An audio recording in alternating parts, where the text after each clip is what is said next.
Hello everyone, welcome to the stream. Nice to see you people here. Sorry for being late as always.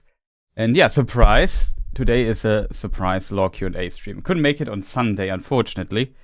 So I moved it to either Monday or Tuesday, I think I wrote on the Discord. So here it is now, on Tuesday. Quite late, unfortunately. But yeah, just finished eating. And now, I already heard some people have questions. That's good. What about second breakfast, for example? Yeah, I don't know. Welcome, der Bionicle Fan, Baldur's Fate, Storyteller, Ben Frail, surprise, nice to see you. And yeah, all the other people who might lurk in the background. I hope you have some questions for today. I also plan, because if nothing gets in the way, I might make another LotR Q&A stream on Sunday. So what is this date-wise? What is next Sunday is the 19th of January. So in 5 days there's another stream already. So maybe we keep it a bit shorter today, but who knows, maybe not. We will find out, depending on how much questions you have and so on. I definitely don't want to skip through stuff here.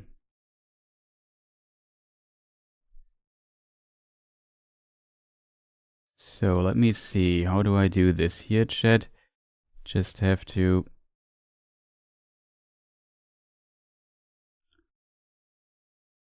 let's say get the formatting right. Something like this. Okay, I have to play a bit of Tetris here on my second screen with all the stuff going on there.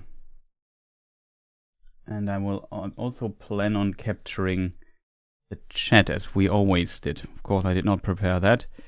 So we have to do that here on the fly. I think it should work. Something like this, chat. Not sure how it looks, but should look great.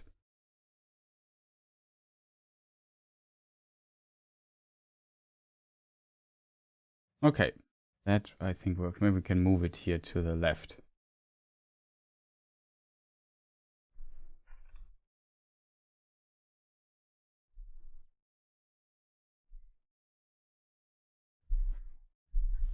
Okay, chat, I think I got everything.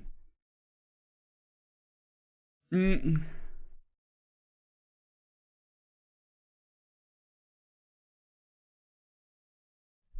also an interesting question. Ridiculous, really. But the big question everyone has is how many watchers in the waters were there? It's also a good question. The question is if there's really just one, or if there are multiple. Double stream watching, nice. Welcome to the Twitch side of things. I also stream on Twitch, in case you prefer watching there. Is there anything I have to disclose? I don't think so. Shoutouts, of course, to the artists that we might use some artworks here and there. I only use artworks of artists where I have the permission to do so. So just that you know.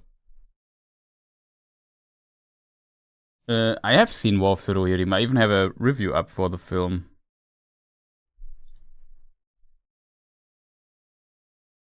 Well, as a spoiler-free review, we also made a complete stream discussing it a bit. I felt it was a bit chaotic, but there is definitely a video covering it. You can also post it on the Twitch side of things.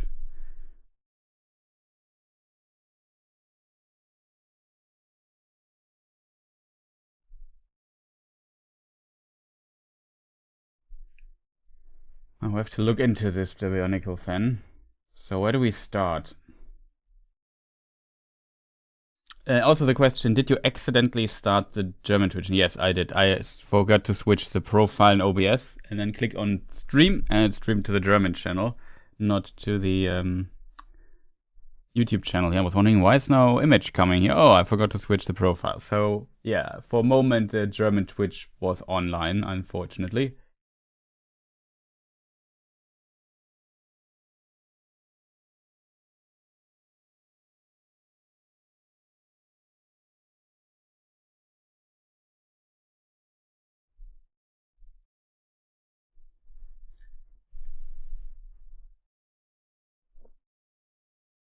Yeah, it's really hard to tell if they're multiple or not.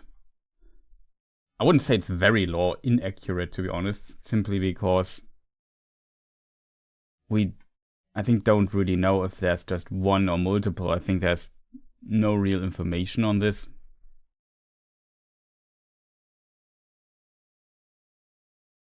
Okay, so where do we start question-wise?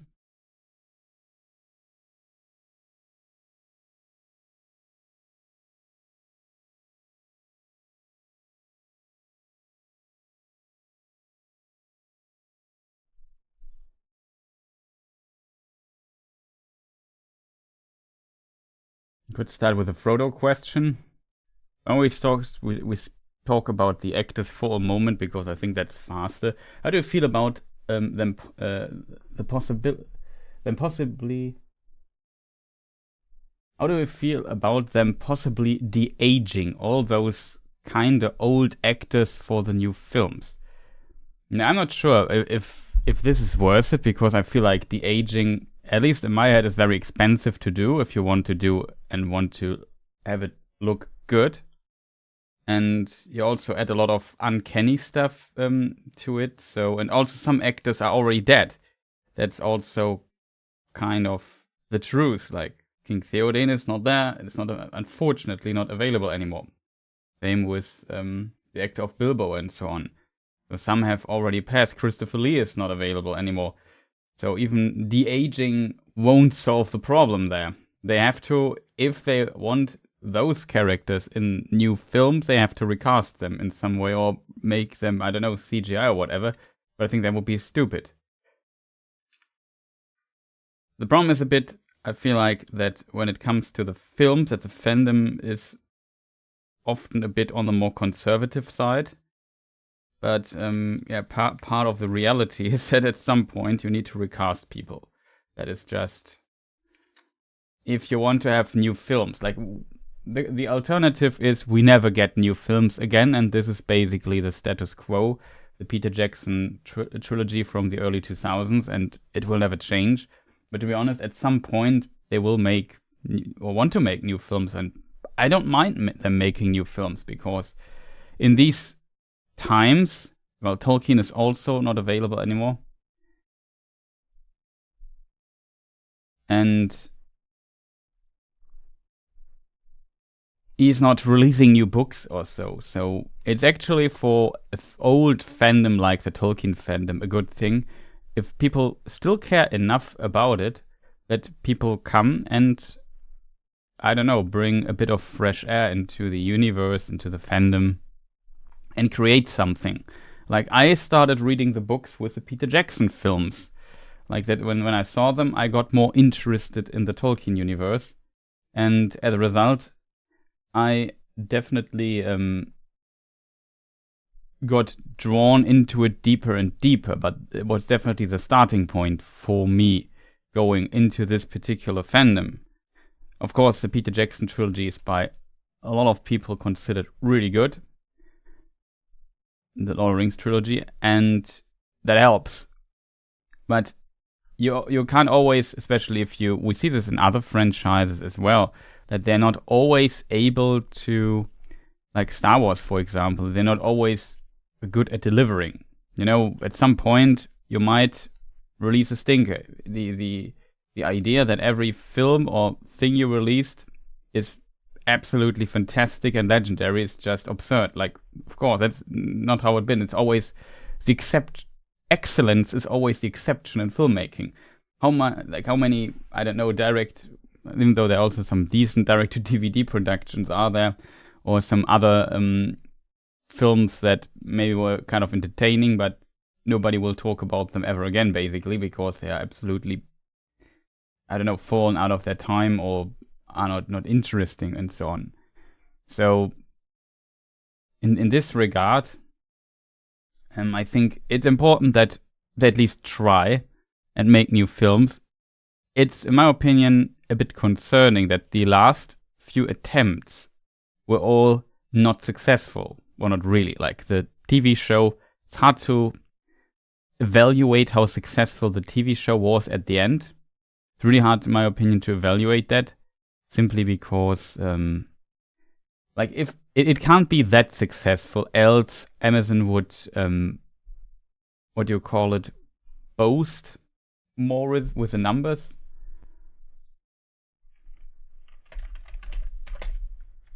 Is this a word?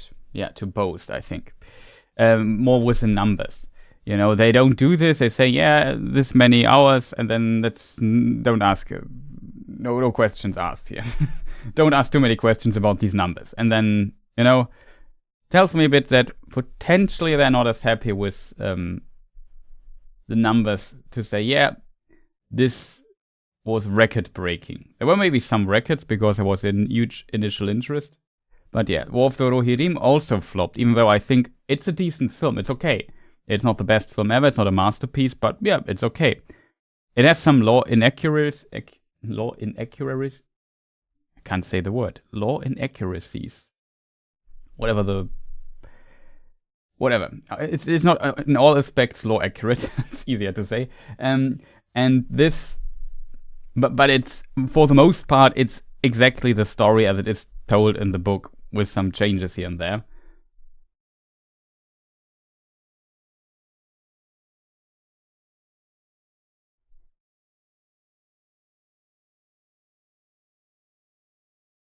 Yeah, I think that's kind of the problem with the Gandalf thing, you know. I think the let's call him Gandalf from Rings of Power, Daniel Wayman, I think. Also, in my opinion, I could definitely imagine this guy as Gandalf. Maybe he's a bit young. I don't know how old the actor actually is. In the film, I guess he looked okayish as Gandalf, so it worked. But yeah, if you start recasting certain important people, you also have to recast other people, if that makes sense. I'm not sure if bringing them all back makes sense, and then you start a rabbit hole. I don't know. You go into the rabbit hole of the recasting, and it's hard to tell if it would work if you recast some characters and keep, let's say they keep Gandalf, Ian McKellen, and maybe they keep, I don't know, Andy Serkis, which I think would potentially work because, you know, Gollum is animated anyway. But recast everybody else. Does this make sense, or should they also recast, I don't know, Gandalf?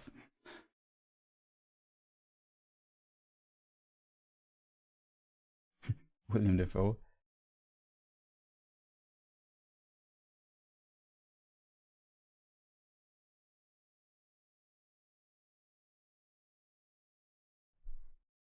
Oh, Killswitch, thank you for the sub, much appreciated on the Twitch side of things.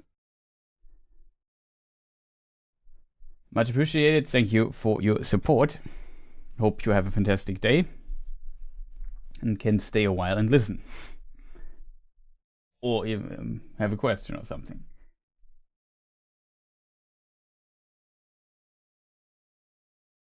Young faces onto bigger actors who are older now, yeah, I don't know. I mean, if they play in the past, Viggo or Aragorn would be younger, so it makes sense to cast a younger person for that.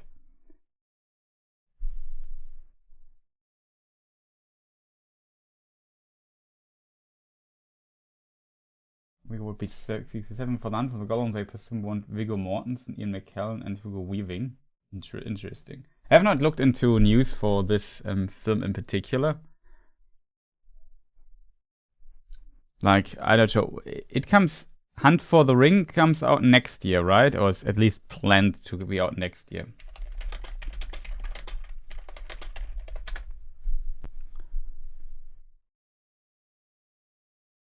Was Hunt for Gollum, not Hunt for the Ring. My mistake.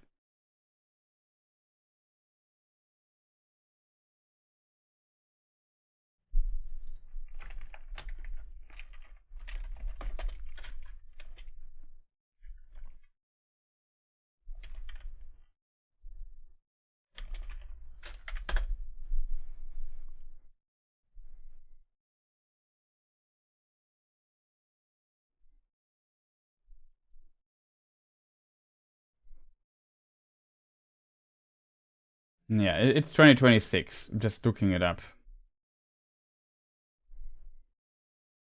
Andy Serkis will be director.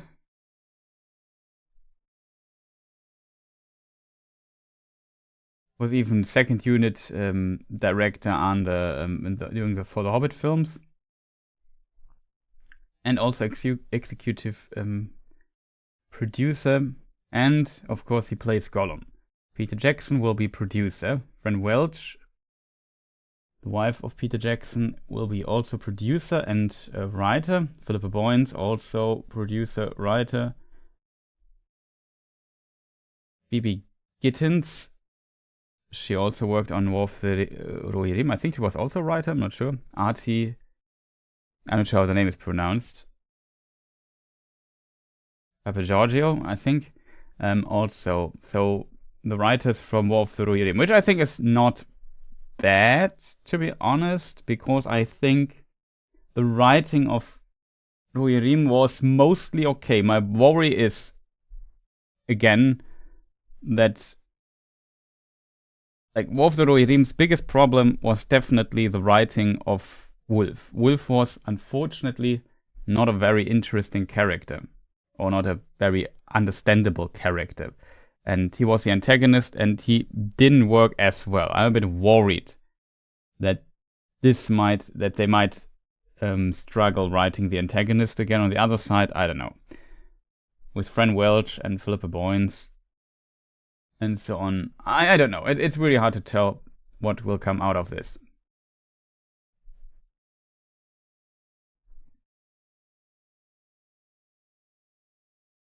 Orlando Bloom also said he would have interest. McKellen has interest. Viggo Mortensen also. And even Kate Blanchett said she would be coming back.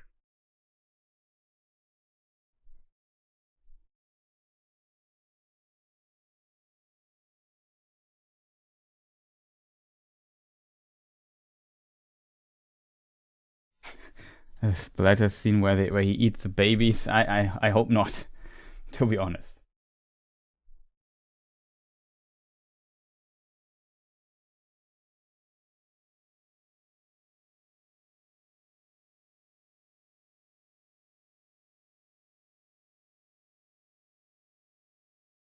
I went bad for last year. There's no way he's making a movie playing an active role. Yeah, I don't know.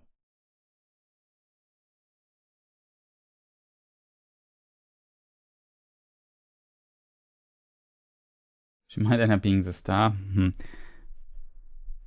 She's not like Adam. I know that we had this discussion when it comes to War of the Rohirrim a long time during the last stream, but she is, though she is unnamed, she's not unimportant for the story. Like when it comes to War of the Rohirrim, it is, in my opinion, a very smart decision to use the daughter of Helm Hammerhand as the protagonist. That's a very smart decision, because you can't tell the story from Helm's perspective, you can't tell the story from Freyalav's perspective, and you can't tell the story from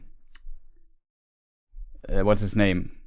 Hama and Hales. Hales might work, in my opinion. Hales could have worked, though also not ideally, to be honest.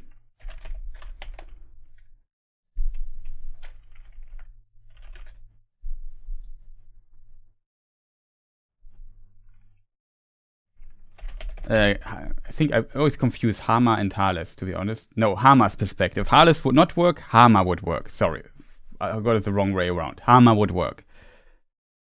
So the other option would be the sister of Helm Hammerhand could also have worked. So they decided for Helm's daughter, which I think is a smart decision.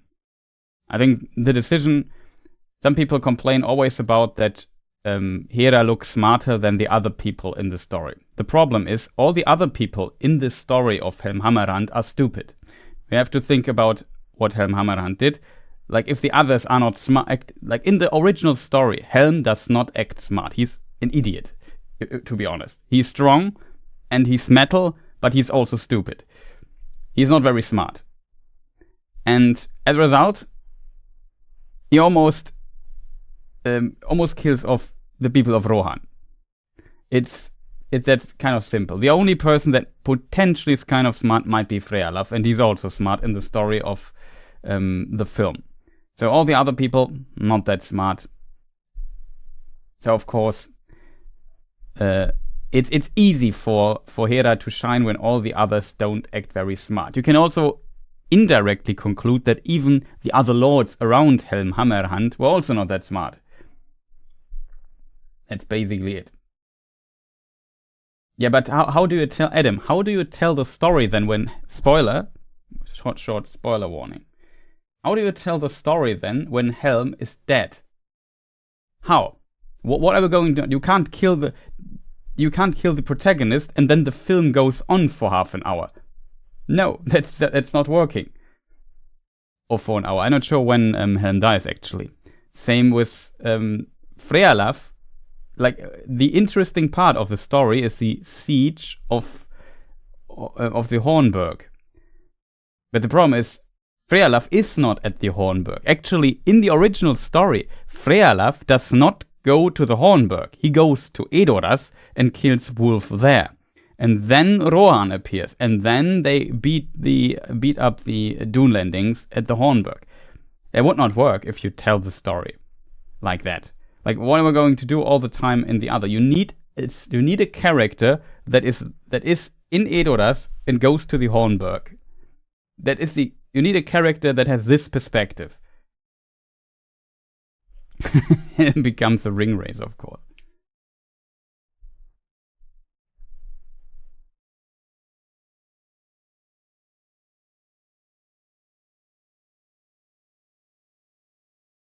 Yeah, I also thought it was an okayish film. Like, people complaining about this and saying, oh no, female character and whatnot, and starting to open like the political discussion yet again. The film is too tame to do this, in my opinion. Like, there's nothing to see there.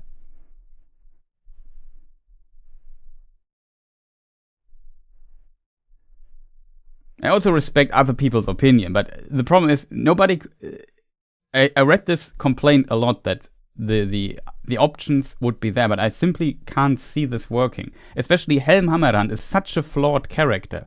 It is very difficult to portray this kind of historical, legendary story piece from Helm's perspective, because Helm thinks what he's doing is the best and absolutely right. But it's not. It's a stupid idea. In theory, like, he should have not killed Wulf. And to be fair, the film portrays Helm Hammerhand better than actually he is portrayed in the book. In the book, there is not a single mention that Wulf punched Helm first. That's not the case. In the book, Freka, excuse me. Freka enters the hall in Meduseld, and the first thing that is written in the story, and the story is always written by the victors, so by those who were victorious in the end, which was the people of Rohan, the first thing that Helm does is say, hey, you are kind of fat. So he insults him. He doesn't put it in a diplomatic way. He simply calls him, I have seen you grown big, but it's mostly fat. That's what Helm says first to Freka. So he insults him. Then, obviously, Freka doesn't like that and kind of insults him back and calls him old. And then later, after the meeting of the lords, whatever, discussion, what's going on, the council, kind of Helm and his men force Freka outside, and then he punches him so hard in the face after telling what he thinks of Freka that he dies on the spot. So, in a diplomatic way, this is kind of the worst thing that Helm could have done there. And it seems like it is also not very, how to say, provoked by Freka in the book. In the film, you at least, Helm comes over as a bit, more understandable. So they kind of even made Helm look a bit better. But it's difficult. And I mean, yeah, it's also sometimes interesting to have a flawed protagonist in this. But the problem is the story is about the consequences of a flawed protagonist. And I think since Helm 100% thinks what he's doing is absolutely just and right, I think the problem is that you need a character that is not Helm to tell the stories from, like, you need a third perspective on Helm to understand his character better. I think it's very difficult to make a movie like this from the perspective of Helm Hammerer, especially when he dies. Who is then the protagonist? Where is the anchor point of the story? I think that's very tough to do otherwise. And I think this was just a little nice film idea, maybe for Warner Brothers to keep the rights. I don't think that they wanted to go very experimental here with what you can do with a protagonist character switching it in the middle. I don't see any way of pulling that off without getting even more experimental in the story and the story falling kind of apart. That doesn't mean that I understand the idea that it should be Helm who is the protagonist, or I don't know, Frealaf or whoever, but in my opinion it doesn't work. Also, Aris Aurelian, nice to see you.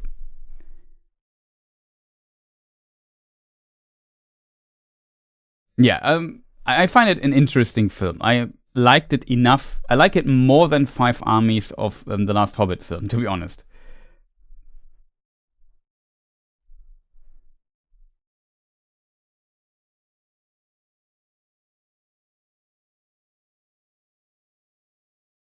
Merry Christmas. Yeah, we might watch it at Christmas and so on again. Like I said, I think it was a decent film, but not ground shaking. Unfortunately, not very successful. And the film has its flaws. Don't get me wrong, I don't want to defend every aspect of the film. I think the animation quality is not great. I think Wolf doesn't work well as an antagonist and so on.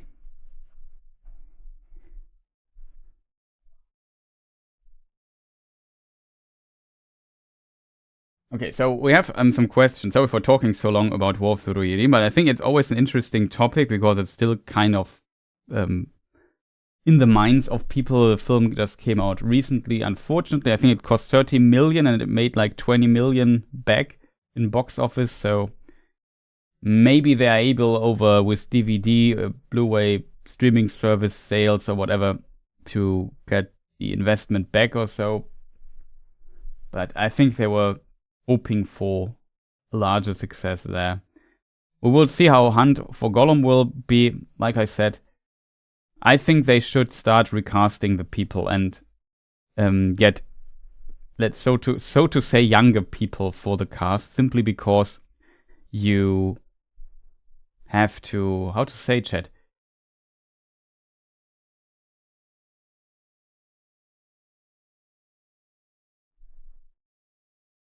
To get people used to the idea that at some point they might make a new Lord of the Rings trilogy, a remake or whatever, in, let's say, let's say 2030 or something, they start production, or maybe earlier, I don't know. There might be a new Lord of the Rings trilogy, and for that you would need new characters. I would even like if the new Lord of the Rings trilogy might not be made again by Peter Jackson, because I think it's time then for a different approach. And people will hate it. I can already foretell this. People will hate it and say, oh no, how terrible. This director. And they could be right. It could also be great. Who knows? It was the same with Peter Jackson when it was announced, oh, Peter Jackson's doing Lord of the Rings? Oh no, that strange horror guy? No, not this guy. And then they complained, oh no, he doesn't look like whatever. Read the early complaints from the 90s in some news groups and so on. It was the same as today. Nothing has changed. No, I don't want a Tarantino Lord of the Rings, to be honest. I like Tarantino, but I don't see Tarantino doing Lord of the Rings. I mean, the idea would be maybe interesting, but I think I don't see that fitting to the world.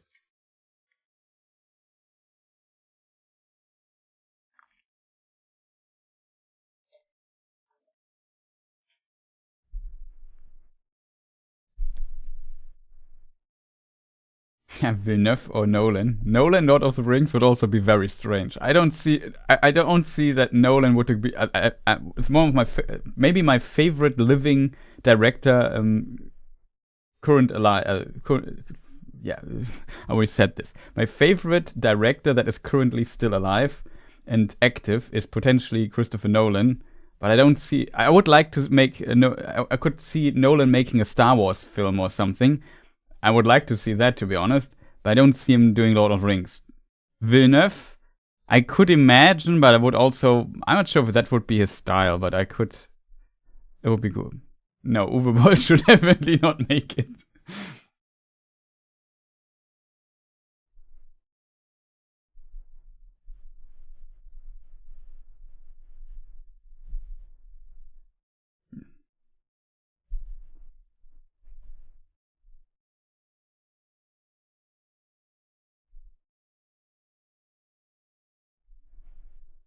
Til Schweiger. Oh god, Baldur's Fate, please. Amazon could have apparently made a TV adaptation of Lord of the Rings, but instead they did the Rings of Power show. Movie rights are separate. Yeah, they are separate. Nobody beyond Amazon can currently do, like, I think, a Lord of the Rings related TV show.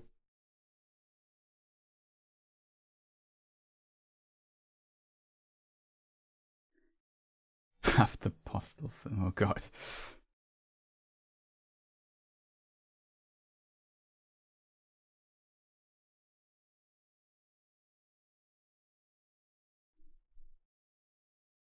Yeah, Guillermo del Toro was supposed to make the Hobbit films, but he jumped off, so we never know how they would have looked. Could imagine something like that, but I don't know. Currently, you need a straightforward director either,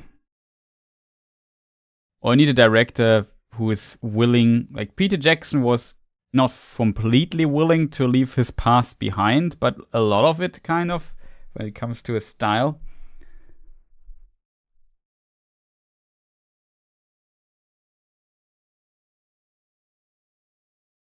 He seems better than Rings of Power.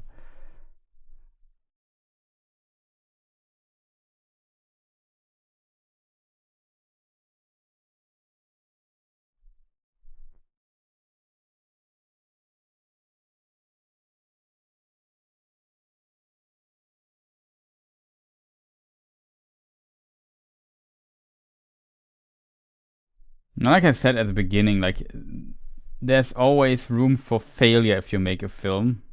We see this a lot recently, even in very big franchises.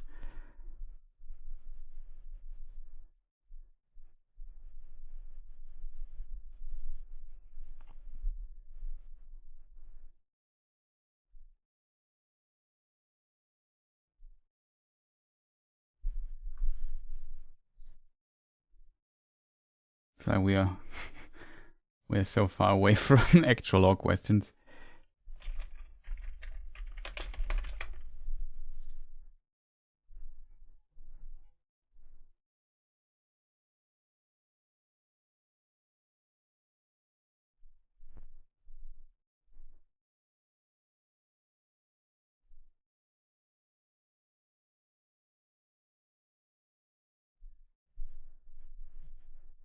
Yeah, you had multiple questions that we have to discuss. Your question ties in well to the question of the Bionicle fan, which I would like to cover next.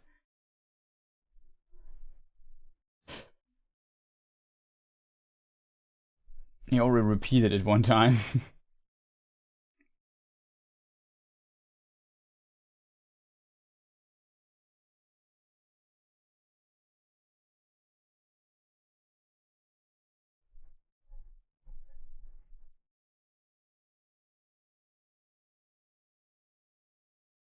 So we come to the Valinor stuff next. Let me just check if there was an interesting comment here that I lost. Yeah, but I don't know. I think to come to the original question, because I thought we kind of lost track a bit. I feel like they had definitely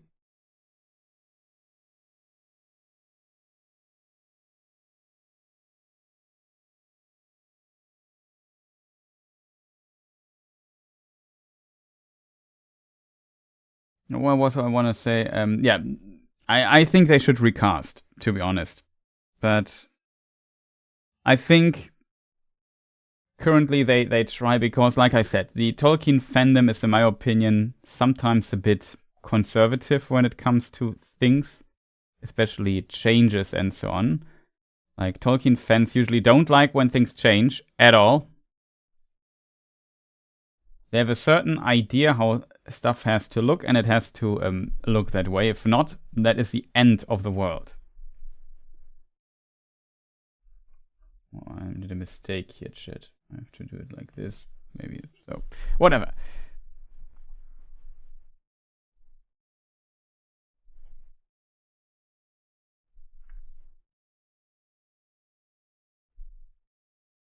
Okay, now it's not cut off anymore. Made it. But yeah, that makes things difficult, I think, because also the Tolkien fandom is very vocal, expressing their if they're not satisfied with something. That's not a bad thing, in my opinion.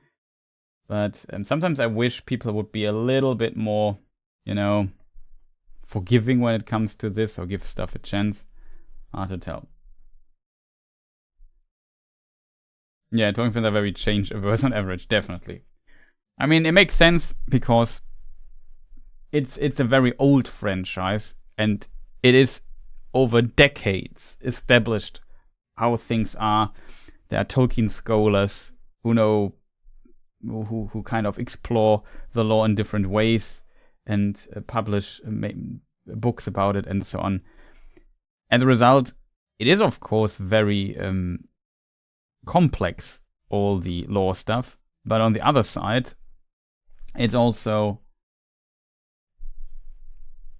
let's say, very established already. Like, especially with these very, very, very successful Peter Jackson Lord of the Rings films.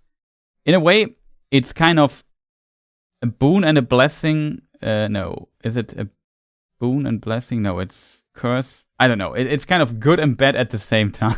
I can't get the saying right now. At the same time, simply because since the films are so popular and so good, everything that is boon and bane, thank you, Joe, or welcome. Since they are so good, there is no, like, they are so good that it is pretty much impossible to come. So going to the Waagerechte. Good night. Sleep well, Baldur's Fate. Thank you for joining here and staying a moment and listen and being active in chat. Have a good one. All the best. Since the films are so good, it is pretty much unthinkable that somebody comes and makes a better Lord of the Rings adaptation. I think that's very unlikely. Like, in this film, so many things kind of came together. I think Peter Jackson and his team kind of peaked with this film, or with these 3 films. And even in The Hobbit, they couldn't, even though The Hobbit was difficult to make because Peter Jackson was not supposed to direct it and so on. I know there's a story behind it, but even there, they could not kind of make the magic happen the same way again. So for somebody else coming up and peaking with a new Lord of the Rings adaptation is just very unlikely, to be honest. And that is kind of, like I said, boon and bane at the same time, simply because, like, if we would be would say, yeah, the Peter Jackson films were okay, then would say it would be easier to kind of make a remake of it and be better. But I think that will be very difficult to do. Extremely difficult to do, especially if Peter Jackson and his crew is still kind of, in parts at least, around and potentially willing to do more Lord of the Rings stuff. Then, like, Peter Jackson can't make, I think, a new Lord of the Rings trilogy and make it completely different or better or whatever. That seems very strange.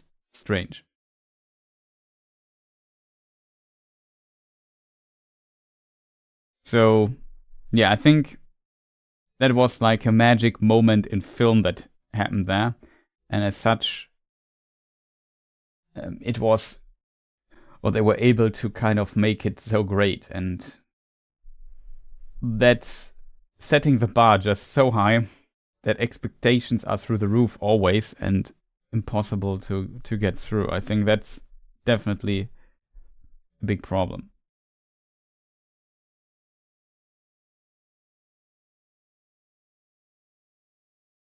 Yeah, they definitely would need somebody.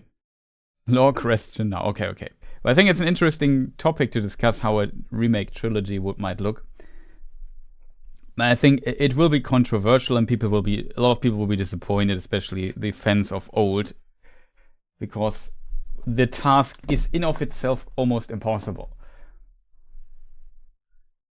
So I think, though, it is time at some point to establish kind of a new cast, a new Gandalf, a new Aragorn, and so on. It will happen at some point. However, lore question by the Bionicle fan, who asked an interesting question. He wrote even some questions down, and I haven't asked his first question. Hi, Chris, he said. Hi, the Bionicle fan. Nice to see you. Sorry for letting you wait so long. Did Frodo actually go to Valinor itself, or just Tol Eressëa? Letter 297 suggests it was temporarily, but did the Valar permit ring bearers to Valinor itself? I think that is not 100% clear, to be fair, but we can look into the letter. You also quote the sojourn in it. I hope I pronounce this right. And of course, I have not opened my books here. One moment, chat. Like how my hard drive just has to start on HDD. Just hear it activating in the background. Oh no, I don't want to read this. Okay. Says the hard drive. Letter 297, you said. That's good, helps me. Oh, it's a draft letter. Interesting. To Mr. Rang. The draft letters are always interesting.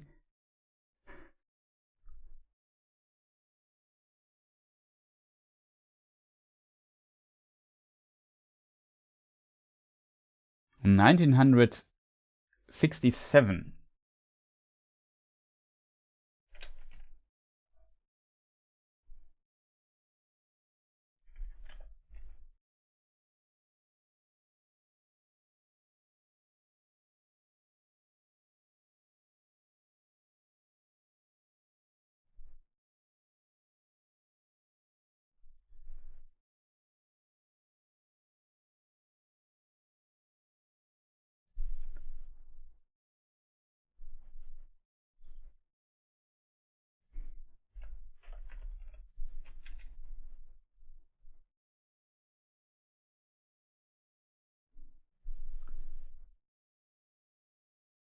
Okay. It's letter 325, actually, with the mentioning the sojourn. As Frodo, or it's from 1971, 2 years before he died, actually. As Frodo, or other mortals, they could only dwell...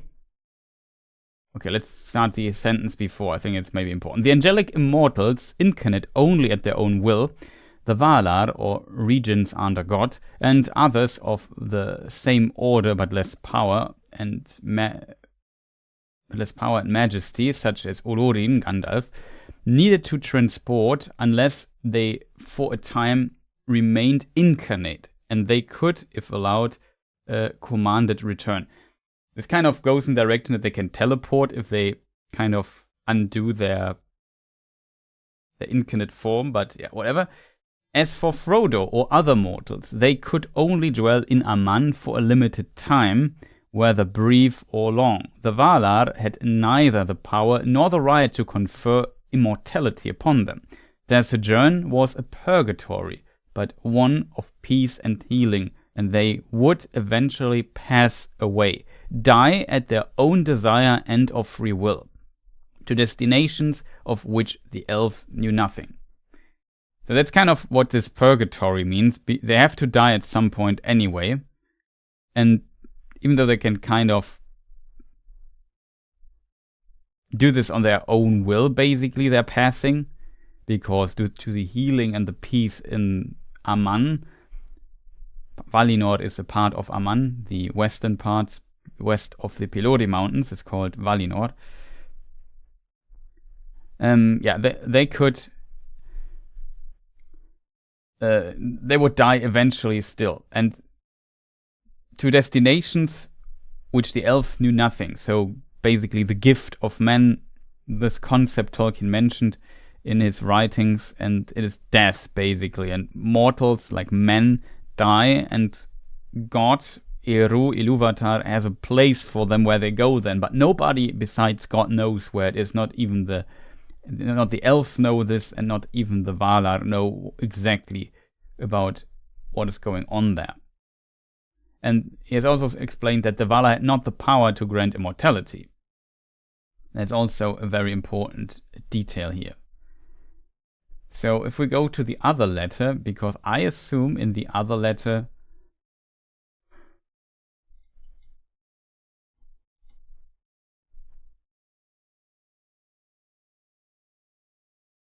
Frodo was sent. It's actually Tolkien mentions this concept of purgatory quite a few times in the context of Frodo. In another letter, Frodo was sent or allowed to pass over the sea to heal him, if that could be done, before he died.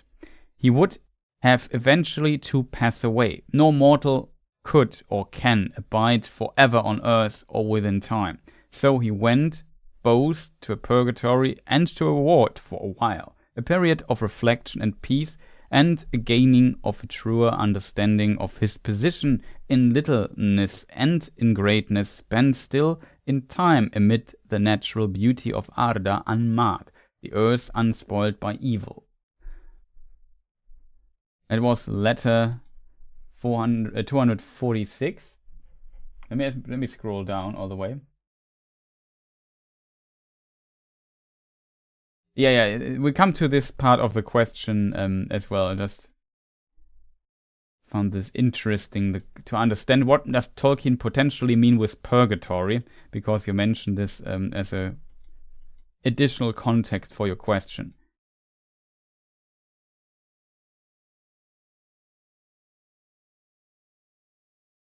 Okay, got it from Reddit. Understood. 295 you said? No.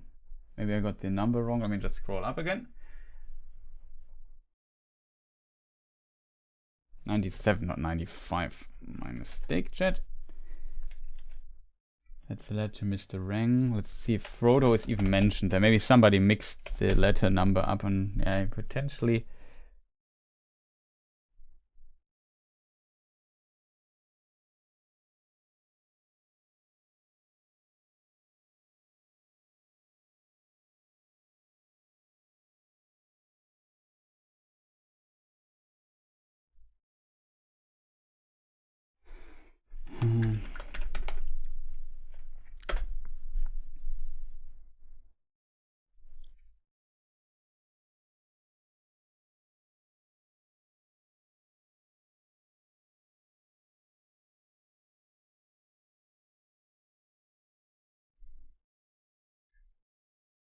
Let me just see if I find it.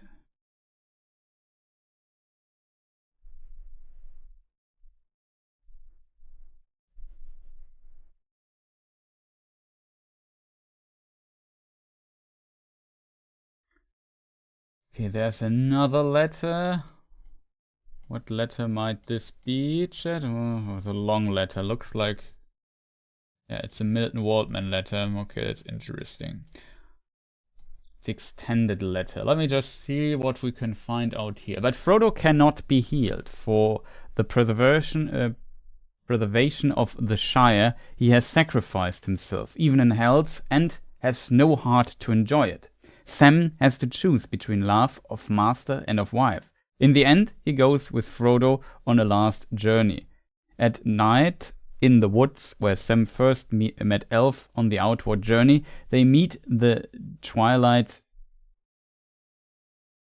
Cavalcade from Rivendell. The elves and the Three Rings and Gandalf, guardian of the Third Age, are going to the Grey Havens to set sail for the west, never to return. Bilbo is with them. To Bilbo and Frodo, the special grace is granted to go with the elves they loved. An Asuryan ending in which it is of course not made explicit whether this is an allegory of death or a mode of healing and restoration leading to a return. That's very important here. They ride to the Grey Havens and take ship. Gandalf and the Red Ring, Elrond with the blue and the greater part of his household, and Galadriel of Lorien with the White Ring, and with them depart Bilbo and Frodo. It is hinted that they come to Erisea, but Sam, standing stricken on the stone quay, sees only the white ship slip down the grey estuary and fade into the darkling west. He stays long unmoving, listening to the sound of the sea on the shores of the world. Then he rides home. His wife welcomes him to the firelight and his first child, and he says simply, "Well, I have come back." There is a brief epilogue in which we see Sam among his children, a glance at his love for Elanor, the elvish name of a flower in Lorien, his eldest, who by a strange gift has the looks and beauty of an elven maid. In her, all his love and longing for elves is resolved and satisfied. He is busy, content. One moment, I have to scroll. He's busy, contented, many times mayor of the Shire, and struggling to finish off the Red Book, begun by Bilbo and nearly completed by Frodo, in which all events told in The Hobbit and the Lord of the Rings are recorded. The whole ends with Sam and his wife standing outside Bag End as the children are asleep, looking at the stars in the cool spring sky. Sam tells his wife of his bliss and content and goes in, but as he closes the door, he hears the singing of the sea on the shores of the world.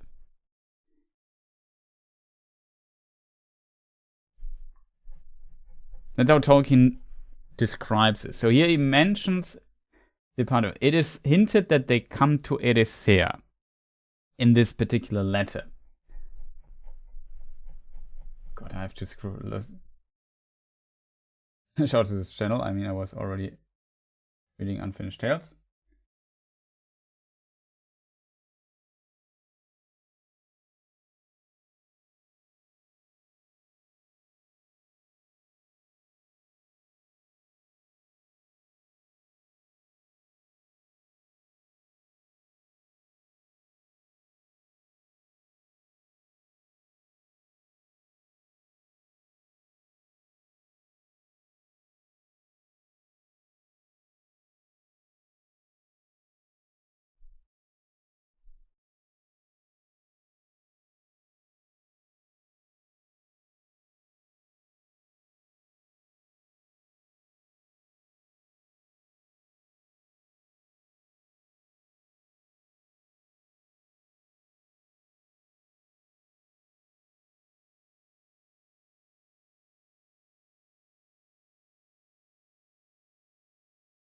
Okay, as long as the debate about change.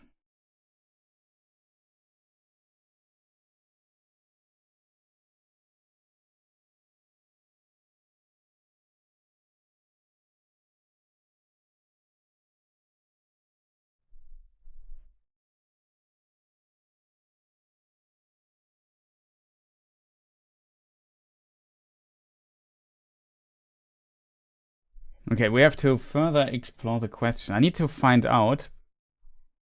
I also remember something being said about Frodo staying in Erisea later.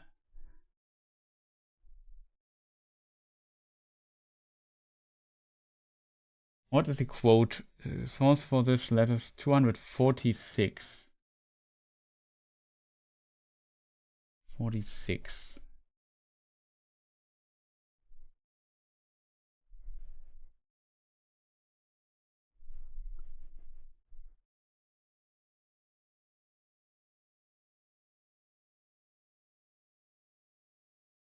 Two hundred 46 is the correct letter number, chat.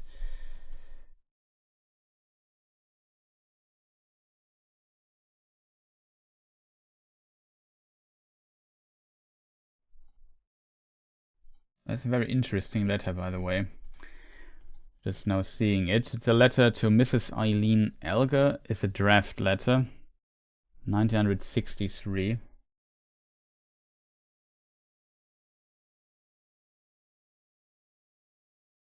Obviously a long letter, so I have to kind of skip through it very quick.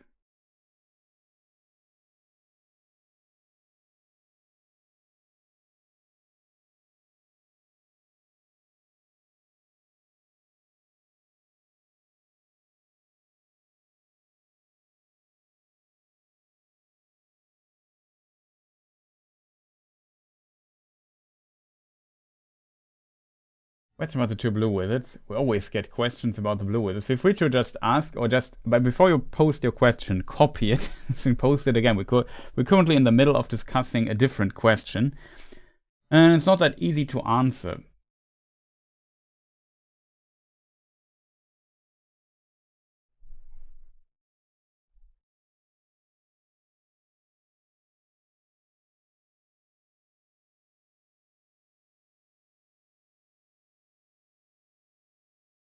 Ah, man. This letter is just so long. Let me just see. There was a quote there.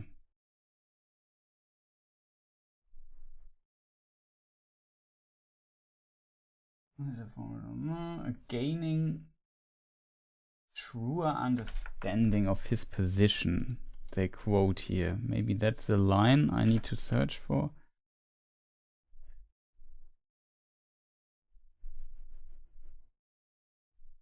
Unless there was some wound that cannot be wholly cured, said Gandalf, not in Middle-earth. Frodo was sent or allowed to pass over the sea to heal him if it could be done before he died. He would have eventually to pass away. No mortal could or can abide forever on earth or within time. So he went, both with the purgatory and to a reward for a while, a period of reflection and peace, and a gaining of a truer understanding for his position and littleness in the greatness, and spend time amidst natural beauty of Ada, unmarred, the earth unspoiled. Bilbo went too, no doubt. Doesn't really explain if he stays there, to be honest. I hoped we would found like a more... Nice to see you, welcome to Nice. Where were you these days? Yeah, that's a good question, to be honest. I was kind of busy, so I couldn't stream that much, but let me focus on the question for a moment.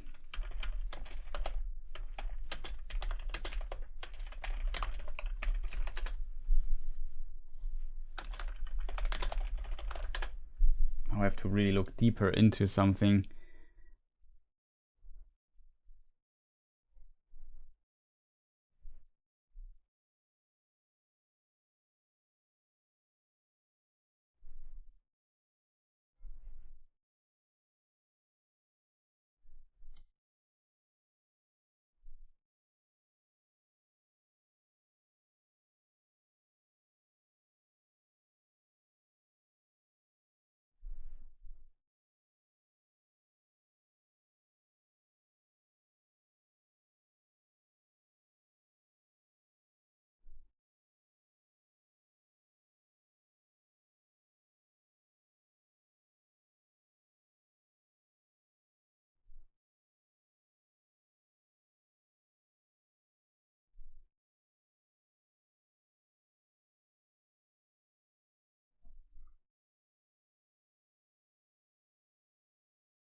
Okay, es gibt noch, there is a footnote for a letter that might give us an answer. And that is where letter 297 that you mentioned comes into play. There's a footnote for it.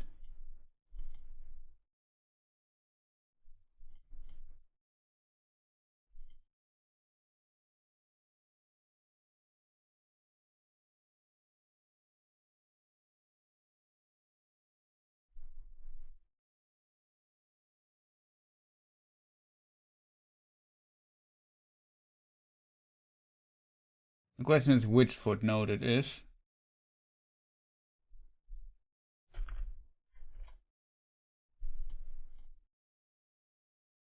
Okay, it must be footnote 9.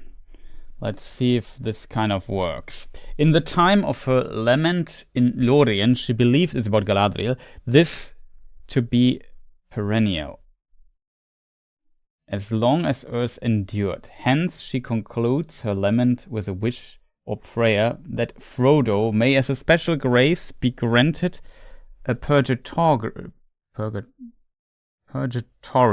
but not penal, sojourn in Erisea, the solitary isle in the sight of Aman, though for her the way is closed.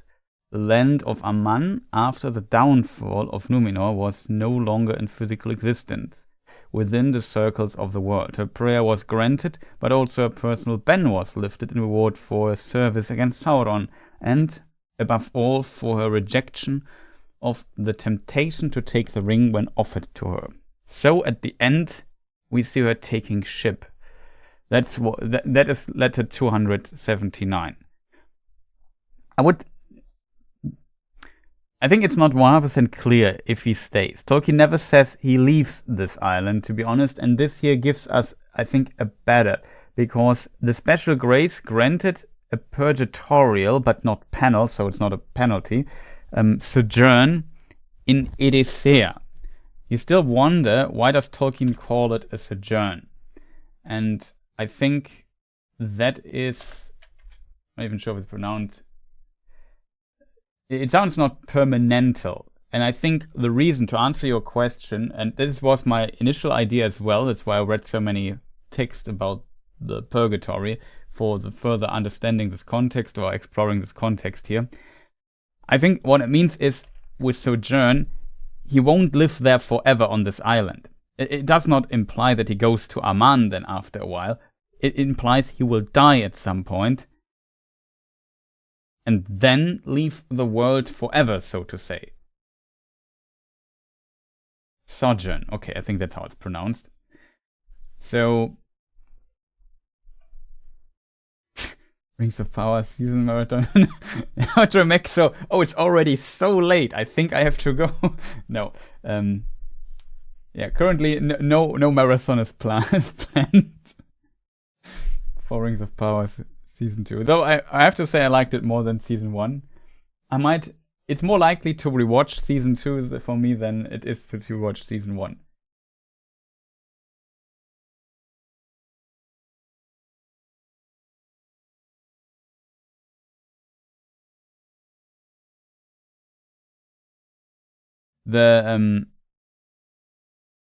The reason why Frodo potentially can't enter Aman, I think the idea is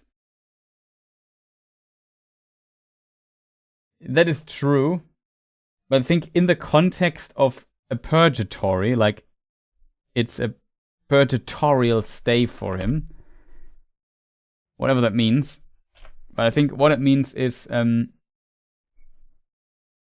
the purgatory is usually, I don't know, we suddenly go deep into the Christian beliefs and so on. Yeah, for sure. I think what he means, the purgatory is kind of, if I understand it correctly, I'm also that deep into this kind of topic, is kind of a place for the dead to stay for a while before, I don't know, they are judged or whatever. So it's potentially also more connotated in a negative way.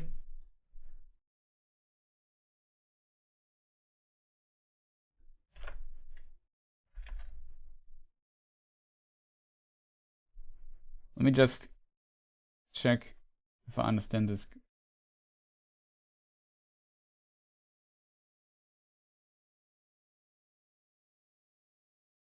Yeah, so basically, if I understand this, just reading the Wikipedia article, it's basically a place, if you are not considered a saint or whatever, so you can go straight to heaven, you go to this place to, what do you call this in English? Yeah, a purifying process of your soul, and then things might happen from there. It's the easiest way to explain this. So it's not the idea for him is in this context that he can purify himself from the evil he had to endure, to heal. It's not penal. It's not meant as a penalty for him. It's a place to purify again. And from there, you have to, like Tolkien writes this in the other letter we have read to 131.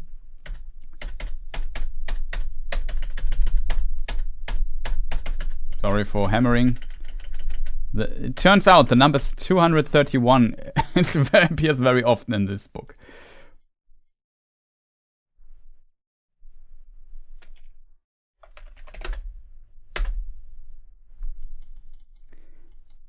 It's at the end. I'm not even sure if it's part of the extended letter. Might be. Yeah.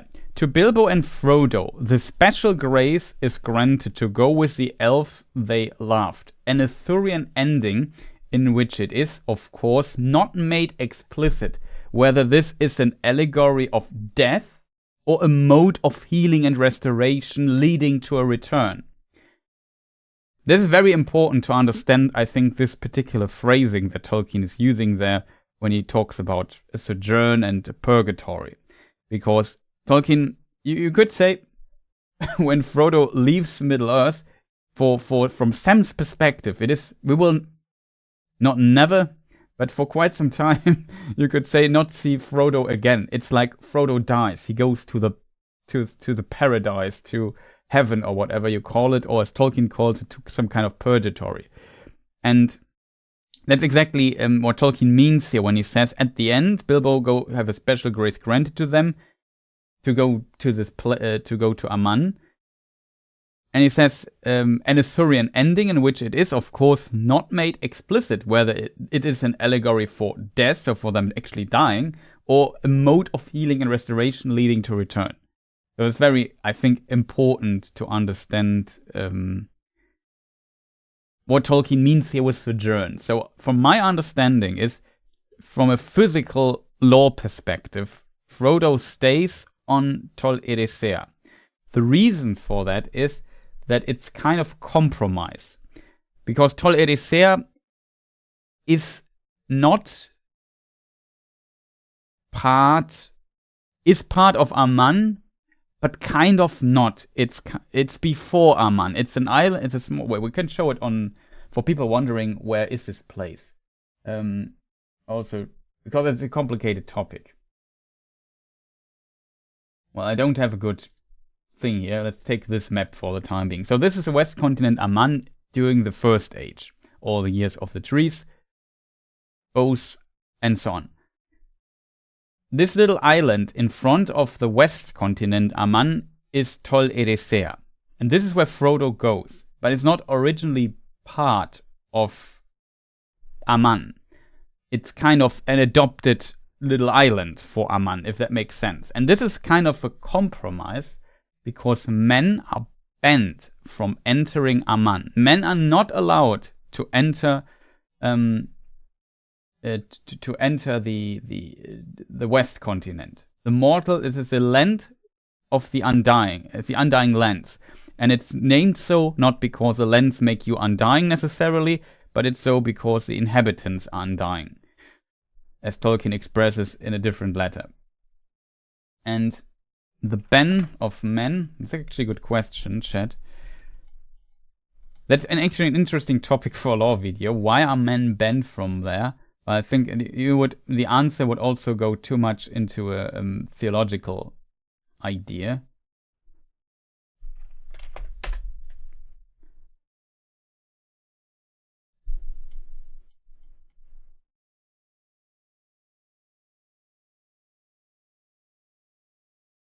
But the lords of Valinor forbade them to sail so far westward that the coast of Númenor could no longer be seen, and for long the Dúnedain were content, though they did not fully understand the purpose of this ban. But the design of Manwë was that the Númenorians should not be tempted to seek for the blessed realm, nor desire to overpass the limits set to their bliss, becoming enamored Okay, I have to look up the pronunciation of the word. Marking words in the PDF reader is sometimes an absolute fun thing to do.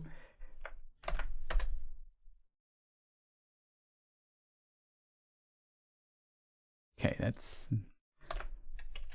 not how I expected the enamored. I think I pronounced it wrong, but whatever. The best I can do right now. Enamored of the immortality of the Valar and the Eldar and the lands where all things endure. For in those days Valinor still remained in the world visible, and there Ilúvatar permitted the Valar to maintain upon earth an abiding place, a memorial of which might have been if Morgoth had not cast his shadow on the world. For in those days the Númenóreans were far-sighted, yet even so it was only the keenest eyes among them that could see this vision from the Meneltarma, maybe, or from some tall ship that lay off their western coast as far as it was lawful for them to go, for they did not dare to break the ban of the lords of the west. So here we have interestingly, just notice this little detail. But the lords of Valinor forbade them to sail so far west that the coast of Númenor could no longer be seen. In this version, it seems like the oceans are bent, but they're actually not bent yet. It's some inconsistencies are somewhere in the text here and there when it comes to this idea. Thus it was that because of the ban of the Valar, the voyages of the Dúnedain in those days went ever eastward and not westward, from the darkness of the north to the heats of the south, and beyond the south to the nether darkness. And they came even into the inner seas and sailed about Middle-earth and glimpsed from their high prows the gates of morning in the east. And the Dúnedain came at times to the shores of the great lands, and they took pity on the forsaken world of Middle-earth, and the lords of Númenor set foot again upon the western shores in dark years of men, and none yet dared to withstand them. For most men of that age that sat under the shadow were now grown weak and fearful, and coming among them, the Númenóreans taught them many things. Corn and wine they brought, and they instructed men in sowing of seed, and the grinding of grain, in the hewing of wood, and the shaping of stone, and in the ordering of their life, such as it might be in the lands of swift death and little bliss. This is from the Silmarillion, by the way, in case people wonder what is he reading there.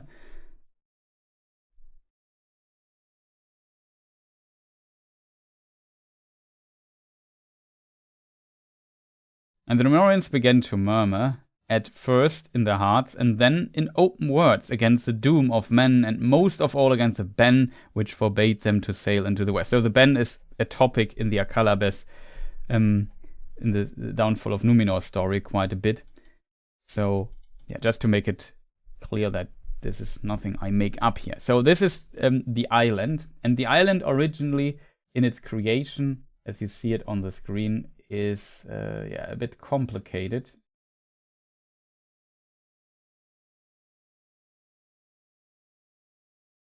Do I use my map? Yes, potentially use. There it is. Just had to look it up a bit. Look for it a moment. So yeah, here is Tol Eressëa, as you can see. Well, let's go to studio mode.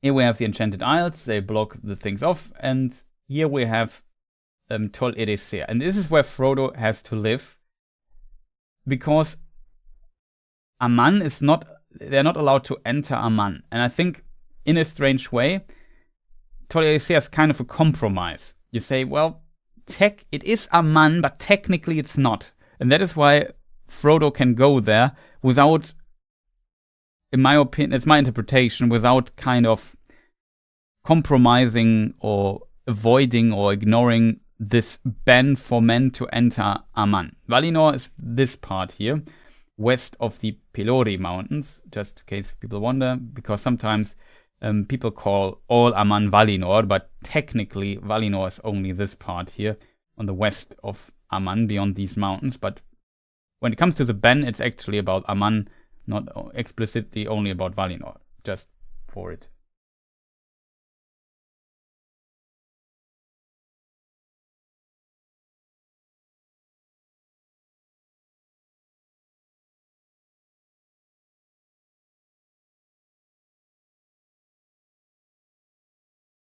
No, mortals don't age faster in Aman. It's actually, as I just read in the letter, that it seems like they might live longer in Aman than they would otherwise have lived. And they can die then of their free will.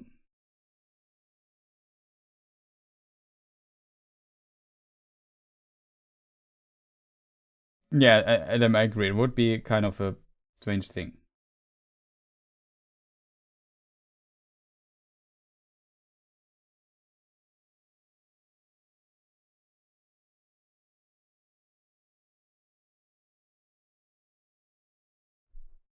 Yeah, it was removed from the world. That's also...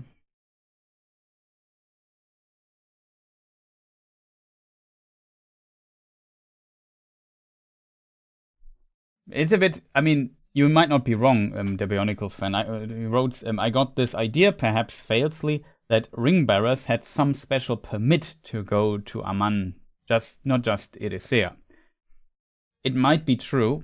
It's very hard to tell. But interestingly, Tolkien definitely writes in his letters, especially the late ones from late 60s, early 70s, that it seems like he had more Eressëa in mind, and that's how I read it, to be honest. And he never explicitly, maybe if somebody has a quote for it, feel free to post it. I'm not aware of that. He is kind of... it was strange that he doesn't mention it in some shape or form. Okay, that is strange. Whatever. Just the bot posted a link in my chat and wasn't instantly banned by the other bot, by my bot. It doesn't matter too much, just wondered why this is kind of strange.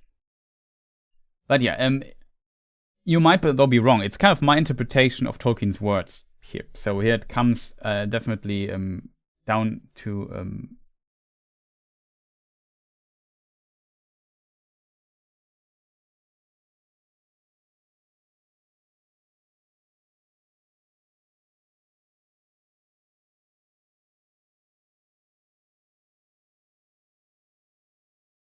yeah, here's it's hard to see here on my thing, but I just made this mountain a white top because it's exceptionally high, Taniquetil, and there is it's called Valkyria, I think, the valley, where there's space left so that a little bit of the light of the two trees could shine to the east, and also the elves in Tirion, for example, or potentially also in Alqualonde could see it.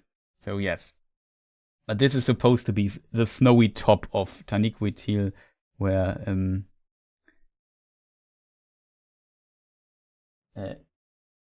Manwë resides.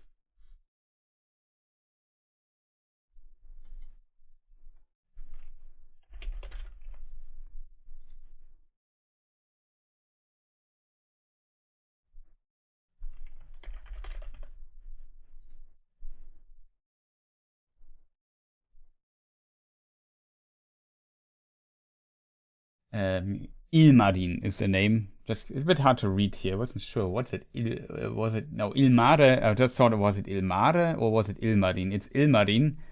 Ilmare was the handmaiden of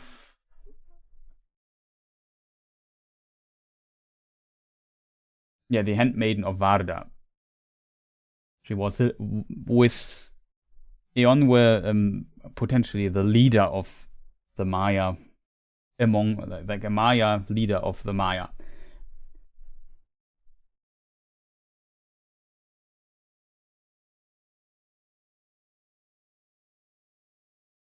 Also,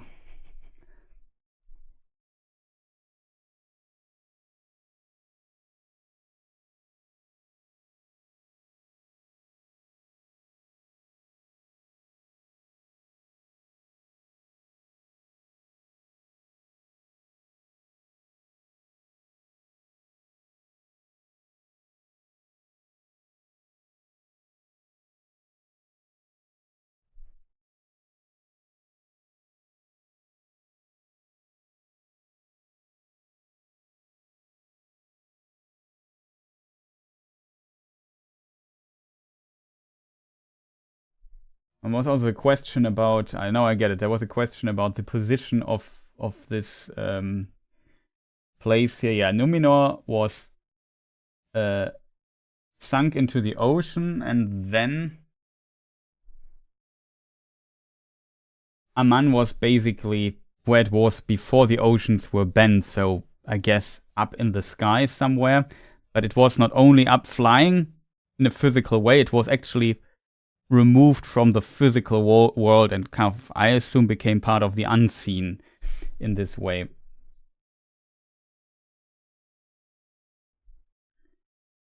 So, yeah.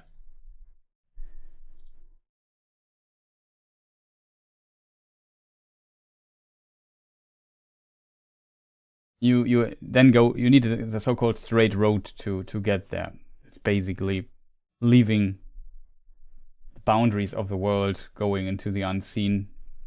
Must be a very interesting experience traveling on this path, and yeah, only the elven ships can go there. Well, not only the elven ships, there is Tolkien had the idea that later a person called Elfwine finds this place and goes to Aman. And then the elves, he goes to also Erisea, I think, and there the elves tell him the story, and then he brings him back to our world. But yeah, that's a different story.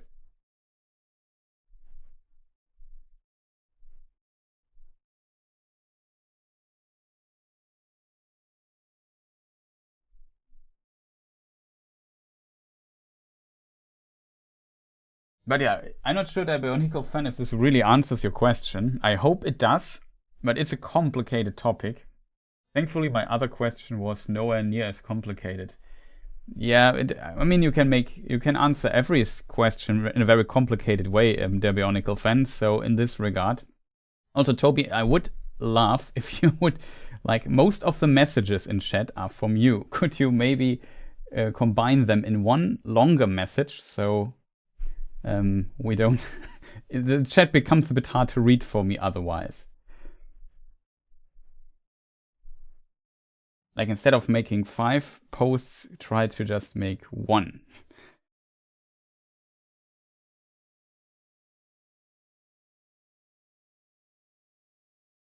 So I don't mind that you post here, don't get me wrong. It's just a bit difficult when I have to scroll up and I see Toby dammit, Toby dammit, Toby dammit, Toby dammit question.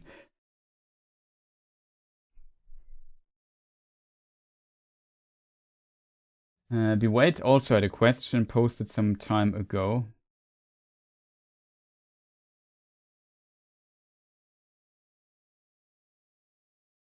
I ate wild mushrooms and traveled straight road to Vino. Yeah, it's also a possibility to get there, I guess. Did you read the Shasa poem yet? I asked a few streams back, but the stream was ending. I think I'm changing the look we have on Drake's Serpents in Tolkien. Can PM you the poem if you don't have it. Feel free to do so. Wait. I think it was about, there was some interesting information that Shasa had no wings. Right?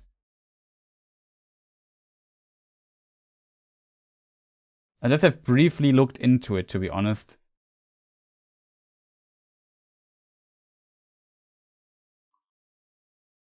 The poem is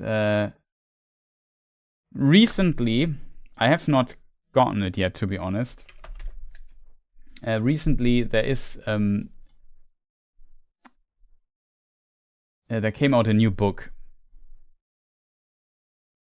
that includes, let me just see, poems of Tolkien. Yeah, the collected poems of Tolkien comes in 3 books. It's quite extensive thing, and there they published like a ton of stuff from Tolkien, and there are also some Lord of the Rings related poems, and I think not all poems in this book are there, but yeah, there's some stuff in it that is kind of surprising. I would argue.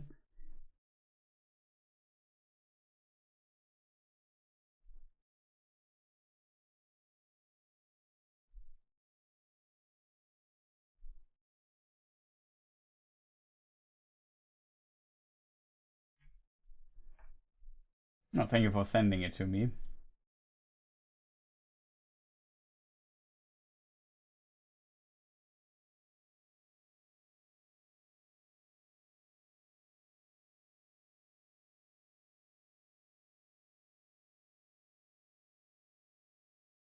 Damn you, yeah, thank you for the PM, very nice of you. Can't show it here, obviously.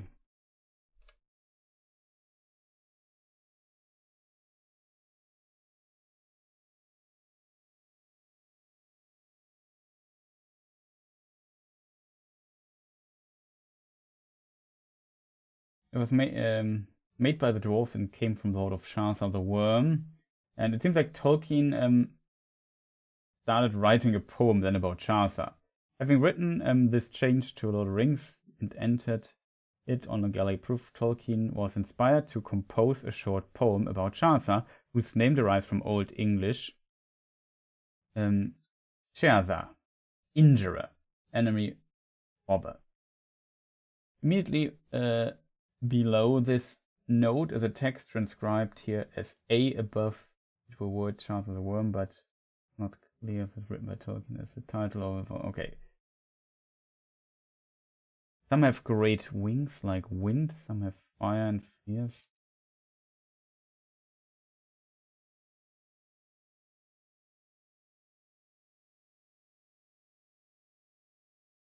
Yeah, so Tolkien lists here, says no wings, no fire or fierce wrath, no venom on their long teeth.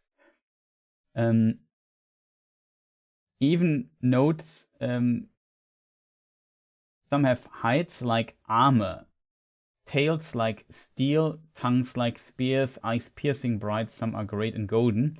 Some are green, some are red as glowing iron. Not so Chaucer. He was grey, he was cold, he was silent, and he was blind. He crawled like a slow creeping death too.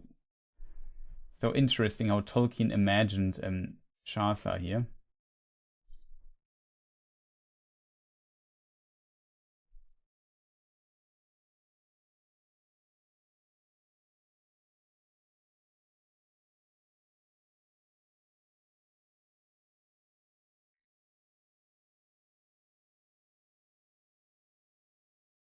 He had an interestingly, like usually there is a mention of a cold drake, which I assume meant something different, like a dragon that doesn't breathe fire. But here Tolkien actually mentions horrible to flee from, froze men with fear and his icy breath. So it's kind of strange that he had, like Chaucer had an icy breath and then crushed them, ground them under his long white belly.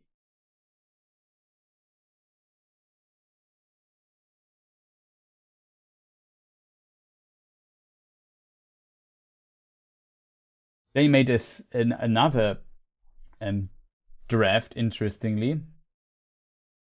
Cold and long, greedy of gold and sharp and bright stones, but his bed was of bones, hands of dwarfs and skulls of men.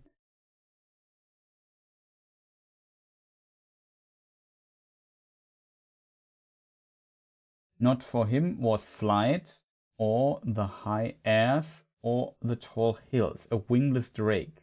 Not from him was fire, battle or blazing with wrath. A slimy snake, as wild wind on the mountain height, as a forest or the greenwood, as a red fire, crawling, crushing, creeping on like slow death, crushing, freezing with fear and his cold breath, crushing and grinding under his white belly. Dark was his dwelling, vast tomb. And then there's another page for it. There's a third version of the poem, basically. Was blind and cold, but he could smell gold. He was long and rich, and easily his belly itch was sharp, bright stones, but his toys were bones, hands of dwarfs and skull from men. Yeah, and then again, not for him was flight, wingless drake, not for him was fire, slimy snake. Fouler than mire.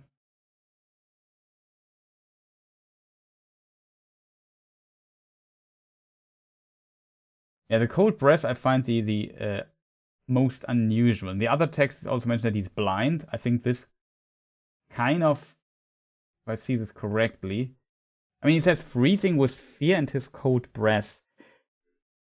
So that's kind of strange to me because it really sounds like he has a freezing breath. That's so unusual. I think that's the first time we ever encounter something.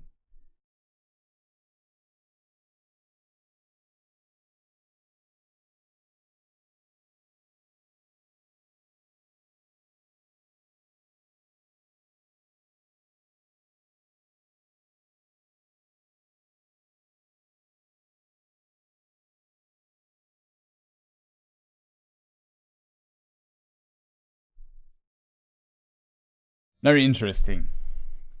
Dungeons and Dragons correct again. Have you ever tried to ask ChatGPT lore questions? I have a video where I do this, yes. I made 2 videos on this channel. I wouldn't say they were too successful, to be honest. But this was 2023. It was in March, almost 2 years ago. So ChatGPT might have gotten a bit better over time. But yeah, I made a video out of this just to see, and usually the answers were relatively wrong. So there was something true in it, but it felt like it was completely mixed.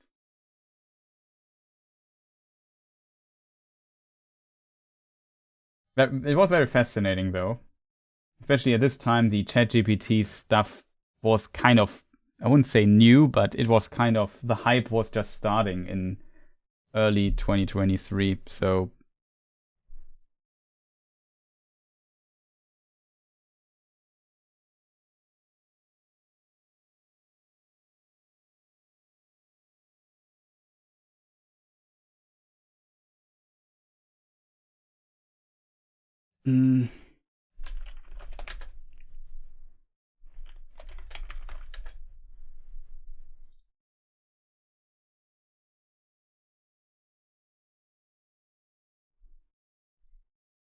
Favorite Elvish word?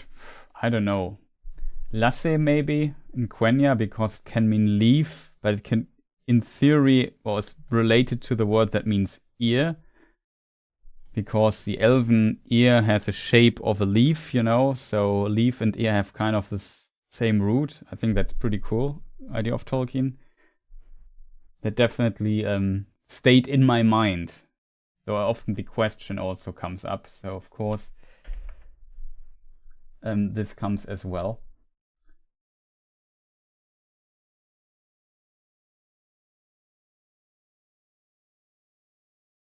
But yeah, it's very interesting with Chaucer. I don't have a Chaucer artwork to show you here on screen chat, I have to admit.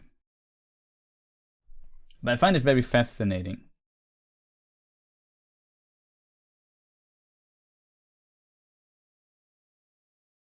Smelling like snakes, yeah, that's definitely potentially. The question is, was he always blind? My favorite word is pipeweed.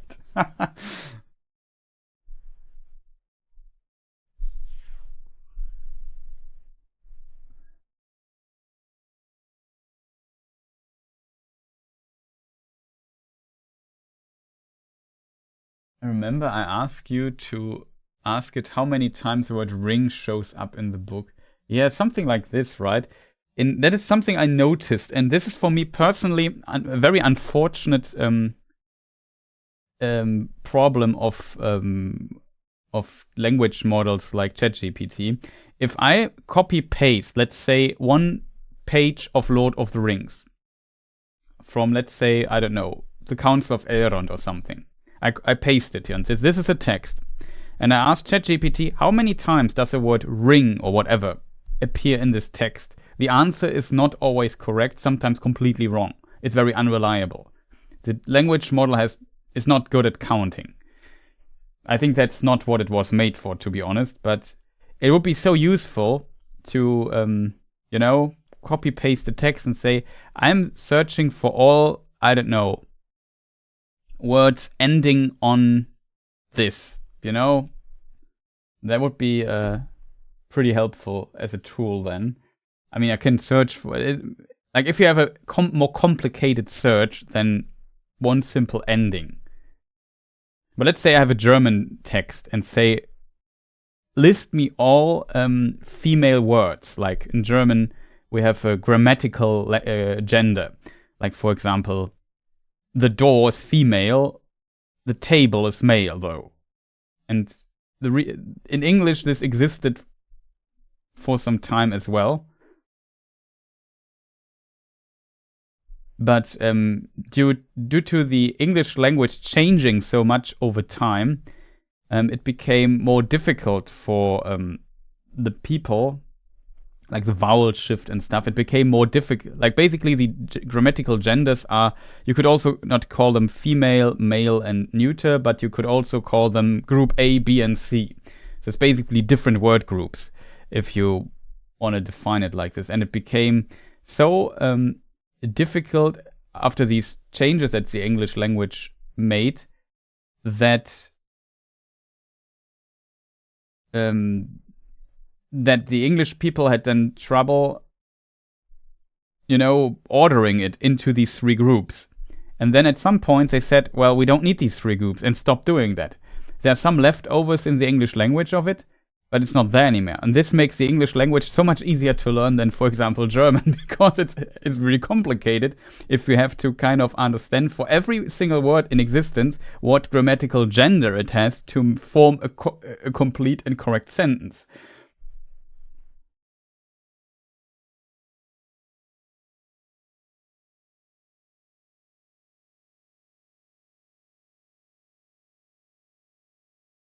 ChatGPT is made by Sauron? I don't think so.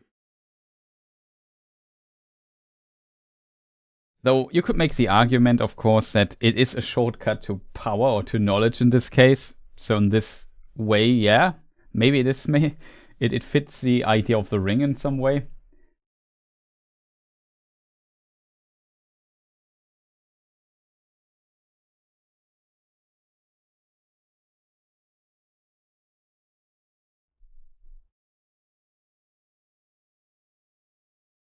But yeah, maybe, like in this one text, as you said, Whites, it was definitely mentioned that it could smell gold, so smelling was definitely possible.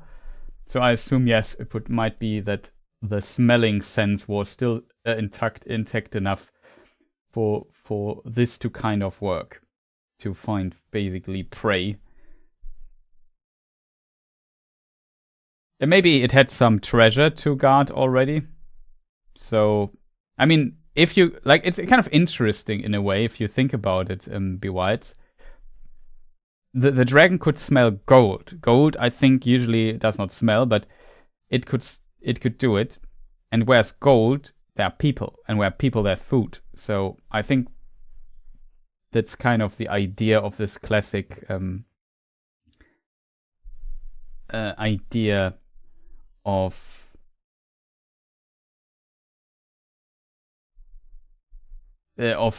dragon treasure hoards. That's what I was looking for. We'll come to the Shelob question in a moment. I think it was other questions. Like I said, if you have a question, feel free to repeat it.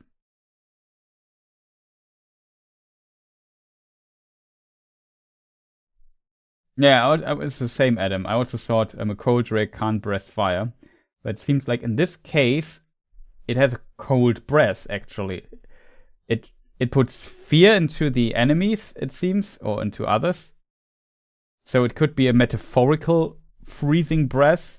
But since he covers the metaphorical side, it seems like the other side, that it was a cold breath, says basically, I mean, I also breathe colder than fire, if that makes sense.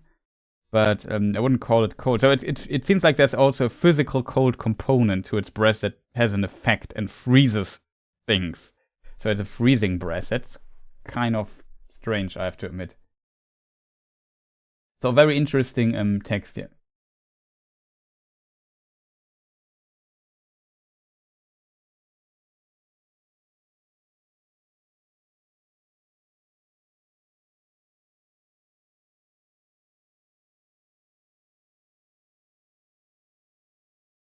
There's an interesting question earlier, where elves still be able to leave Middle-earth in the Fourth Age? Apparently Legolas and Celeborn immigrated long after the last ship. The question is if the last ship is the one of Círdan, and the question is when does Círdan take the last ship?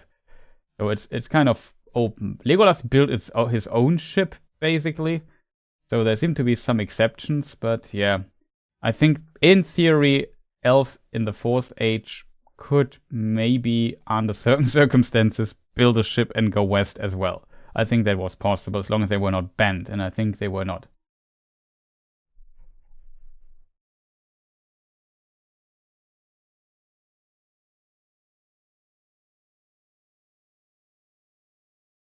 There is, like, interestingly, I also studied a bit of, like, when I was at university, I also had some lectures in artificial intelligence related topics. And in the university dialogue, if you have a language model, it is considered an artificial intelligence. It doesn't mean that it is like data from Star Trek. No, it's not a dumb machine. It's a program that is able to learn from data. That's basically what is a concept of one part of a concept of intelligence. I hate that people often write this, but in my opinion, it's just wrong. the definition by those people who program this is that this is an artificial intelligence, and only because people envision, I don't know, data or Shodan or whatever, the computer from Star Trek, or what other artificial intelligences do we know that are very popular, chat? Doesn't matter.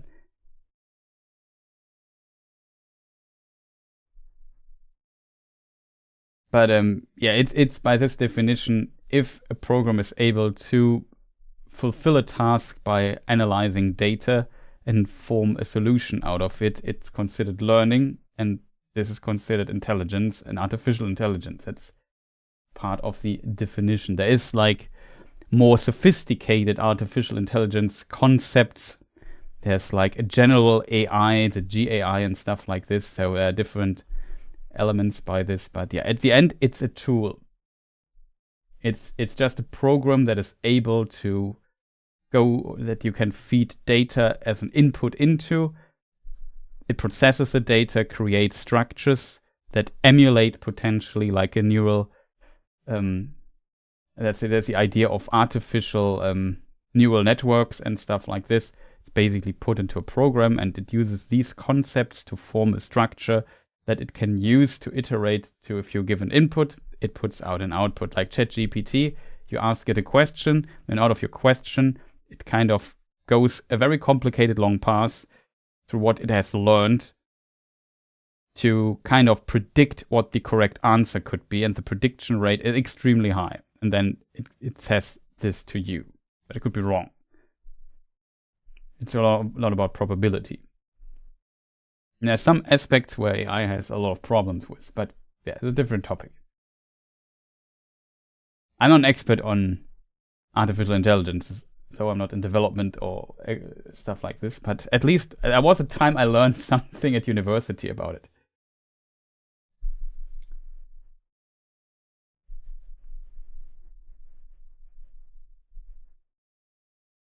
Airborne Animation X. So who exactly was the Witch King?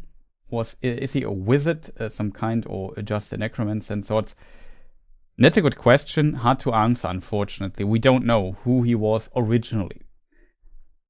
It's the name implies that he had some power of sorcery. The question is, had he always the power of sorcery, or did he learn it from Sauron, or did he learn it from Sauron while he was still not a Nazgul, and then became good at this, and then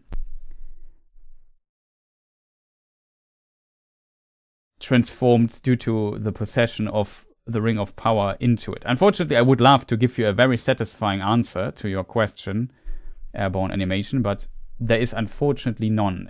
Tolkien never explains this in too much detail. The best I can give you, which is a small hint,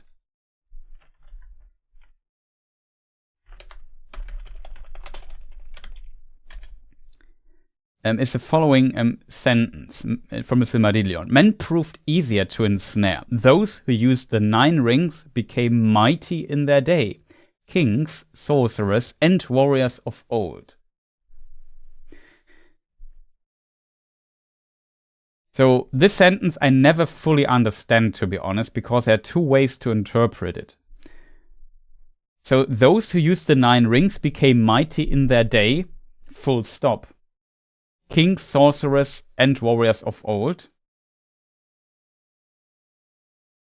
It's not written with a full stop, it's a comma there, but what does this mean? So does this mean they became mighty in their day, they became sorcerers, kings, sorcerers, and warriors of old? That is how I would interpret the sentence, to be honest. Those who used the rings became mighty in their days, kings, sorcerers, and warriors of old. Or was it those who used the 9 rings became mighty in their day, and in their origin they were kings, sorcerers, and warriors of old? That's not 100% clear to me what Tolkien means here. It depends, I guess, a bit on interpretation. But to go into your question, I would assume, because every bit of sorcery that Sauron uses is based on what the first Dark Lord Morgoth / Melkor did and infused into the world. Like Sauron's former master was Morgoth. He was the first Dark Lord and was the most powerful of the powers. He was more powerful than all the Valar together at one point. And then he kind of spread his dark power into the world itself and infused the world with his dark power and damaged it. And this made that, especially in Middle-earth, in meta itself there is, as Tolkien calls it, this Morgoth element in it.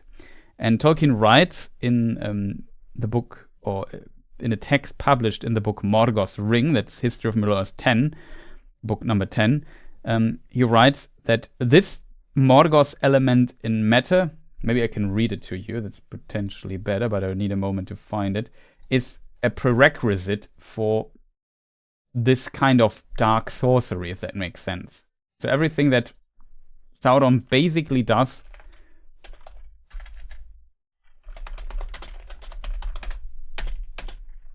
one moment. It was this Morgoth element in matter indeed, which was prerequisite for such magic and other evils as Sauron practiced with it and upon it. So, when we have sorcery, usually I think it's connotated somewhat negatively in Tolkien's world. As a result, especially in context of the Witch King, I would assume what is meant here with sorcerers of old, that those actually used potentially what Sauron taught them. In this context, I would make the argument those who used the 9 rings became mighty in their day, and they became kings, sorcerers, and warriors of old. That's kind of how I would understand that. Hope that answers the question somewhat.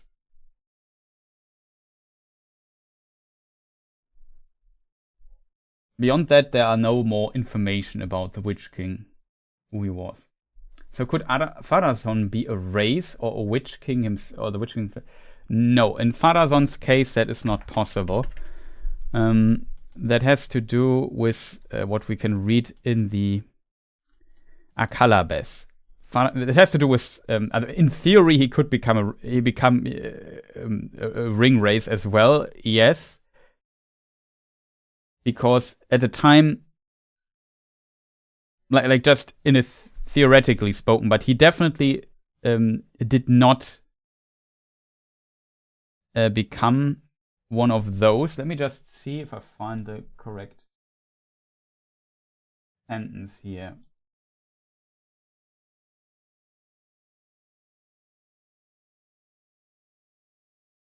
What was it called, chat? I forgot the name.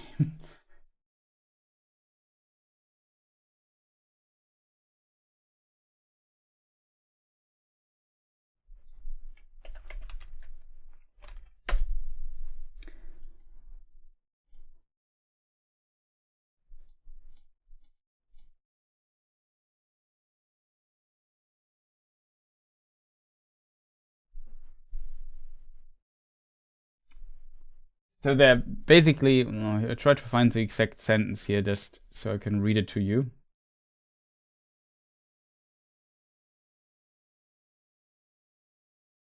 I forgot the name, chat.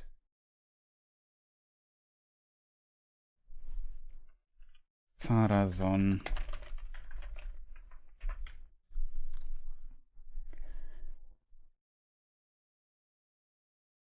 Let me just see. I know the idea comes kind of from Shadow of War, the successor from Shadow of Mordor.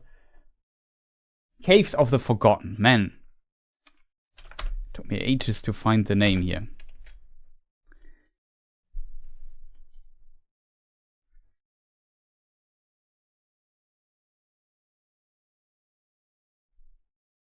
And so Farazon sailed with his fleet to the west continent Aman. Let me just show it here on screen. That was in the Second Age.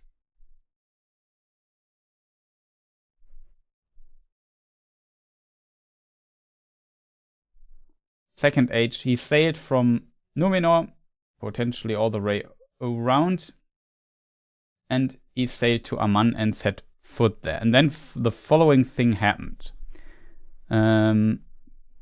Where do we start? Then Manwë upon the mountain called upon Ilúvatar, that's God, and for that time the Valar laid down their government of Arda. But Ilúvatar showed forth his power, and he changed the fashion of the world, and a great chasm opened in the sea between Numenor and the deathless lands, and the waters flowed down into it, and the noise and smoke of the cataracts went up to heaven, and the world was shaken, and all the fleets of the Númenóreans were drawn into the abyss, and they were drowned and swallowed up forever. But Ar-Pharazôn, the king, and the mortal warriors that had set foot upon the land of Aman were buried under falling hills, and it is said that they lie imprisoned in the caves of the Forgotten until the last battle and the day of doom. Here we have another reference for this particular context, that there is a last battle. Tolkien seems to kind of abandon this idea over time a bit again.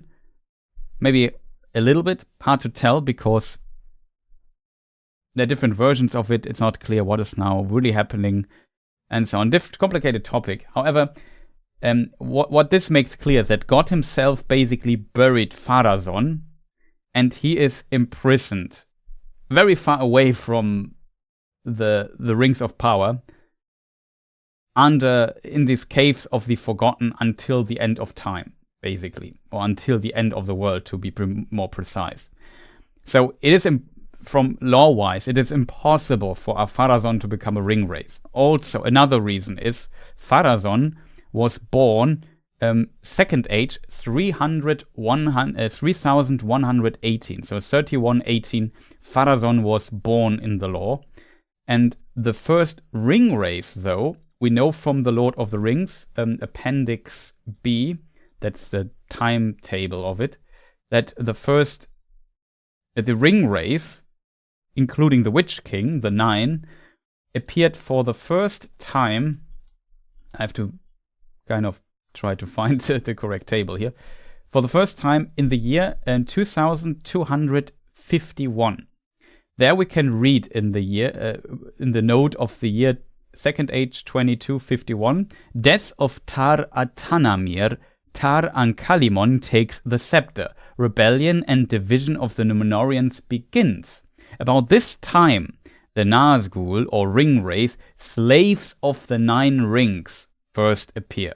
So the ring race appear for the first time before Pharazôn was even born, because Pharazôn is born almost 1,000 years, 900 years later, a bit less, let's say 800 years later. So even though if he would have gotten a ring, he could have turned into a ring race, yes, but lore-wise that's impossible. He's definitely not a ring race.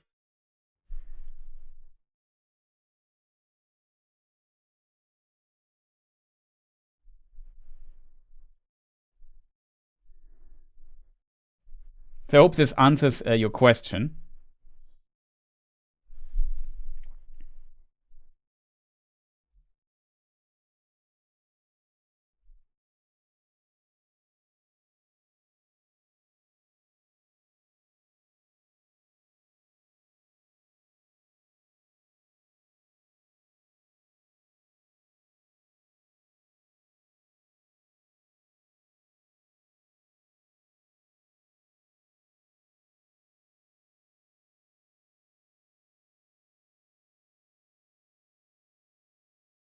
What was the other question? They're enslaved by their rings. I believe he was a Númenórean lord, probably a kingsman, if those existed so early in the history of Númenor. Also most likely living a Númenórean settlement in Middle-earth. Yeah, that is a possibility. In the Silmarillion, at the end of the Akalabes, let me just think. Maybe it's at the beginning of the Akalabes. Of course I don't find it as always, chat. Yeah, here it is. Let's say it's in the middle of the Akalabes. That's the story of the downfall of Númenor, published in the Silmarillion. There are also different versions of it, to be fair, but let's stick with this one. Yet Sauron was ever Galfall, and it is said that among those whom he ensnared with the 9 rings, 3 were great lords of Númenórean race. So Tolkien describes that there were 3 great lords of Númenórean race that became ring race, and those, were potentially powerful servants, because Númenóreans, by definition, were usually quite powerful people. Like, they were physically powerful, they were usually quite tall, and so on. There must be a reason. They were quite smart, educated, and so on. So those people had a lot of potential, let's put it that way. And I also like the idea that potentially the Witch King is one of these Númenóreans. It is a possibility. With the others, the only other of the ring race where we know who he might be is Khamûl. Khamûl is called Shadow of the East. We find the name of Khamûl mentioned in Unfinished Tales. Let me just open it. I think it's in the chapter Hunt for the Ring.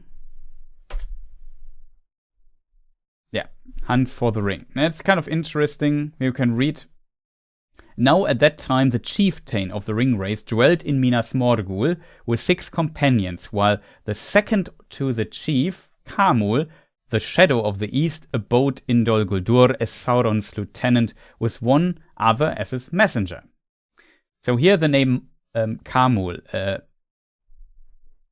it appears in this version of the text. There's another version of this text, and in this version he's not called Khamûl, but he's called the Black Easterling. But he's also the second to the chief, so he's the second in chief in this context, and this of course results in a bit of it's not clear. Both characters have the same function in the text. They're the second to the chief. They go to Dol Guldur, but they are just named differently. So it's not clear if Carmul now is really an Easterling or if he's just someone from the East. Tolkien did not call him Carmul, the Black Easterling. He's called Carmul, Shadow of the East. In the note, here I can read also the note if you don't believe me. It's note number 1 of this text in Hunt for the Ring. According to the entry in the Tale of Years for 2951, Third Age, Sauron sent 3, not 2 of the Nazgul to reoccupy Dol Guldur. The 2 statements can be reconciled on the assumption that one of the ring race of Dol Guldur returned afterwards to Minas Morgul, but I think it is more likely that the formulation of the present text was superseded when the Tale of Years was compiled.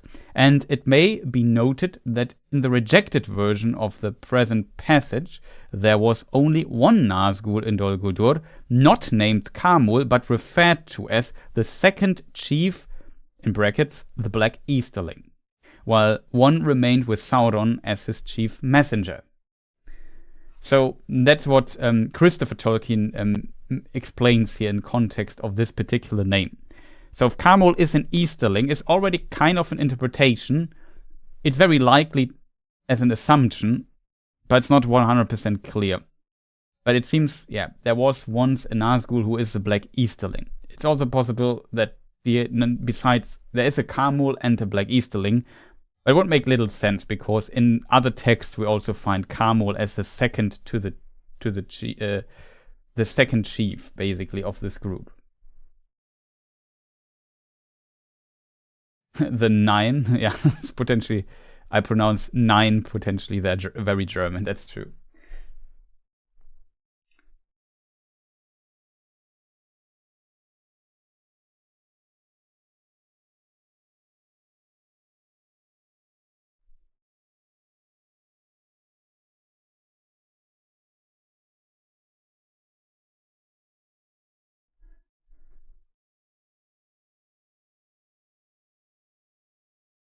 Not sure if Christopher Tolkien was wrong there or not when it comes to the last battle.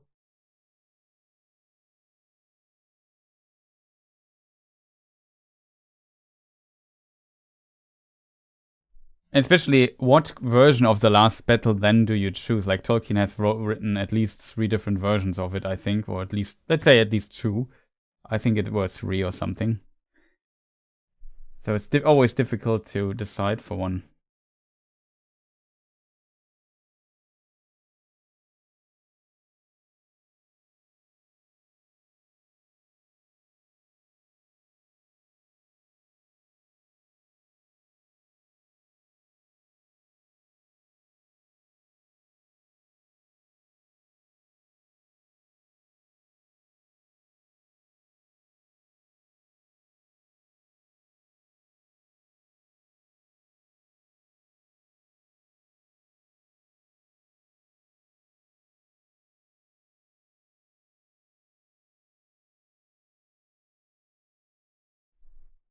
Yeah, of course he found it, but the question is,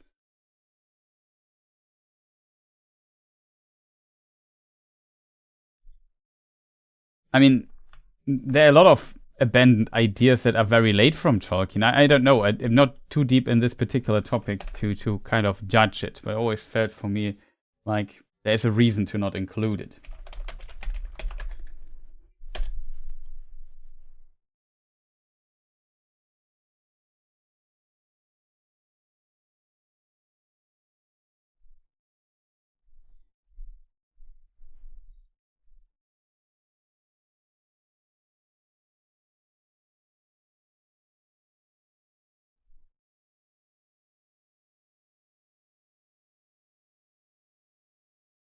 Only a text.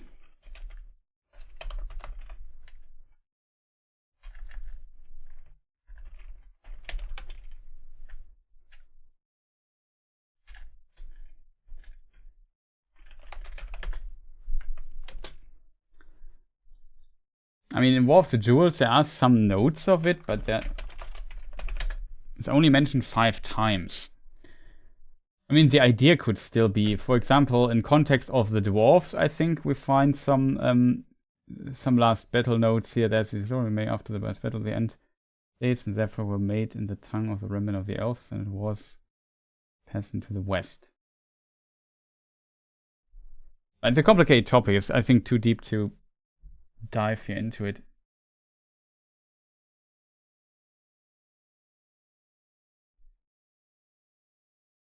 I mean, it appears a bit in. It appears definitely they're leftovers of the last battle in a lot of his previous books and so on.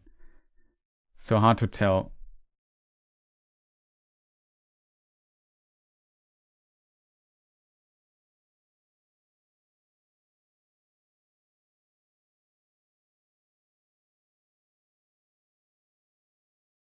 And the problem is less how it is seen inside the world. The problem is more how did Tolkien himself potentially see it.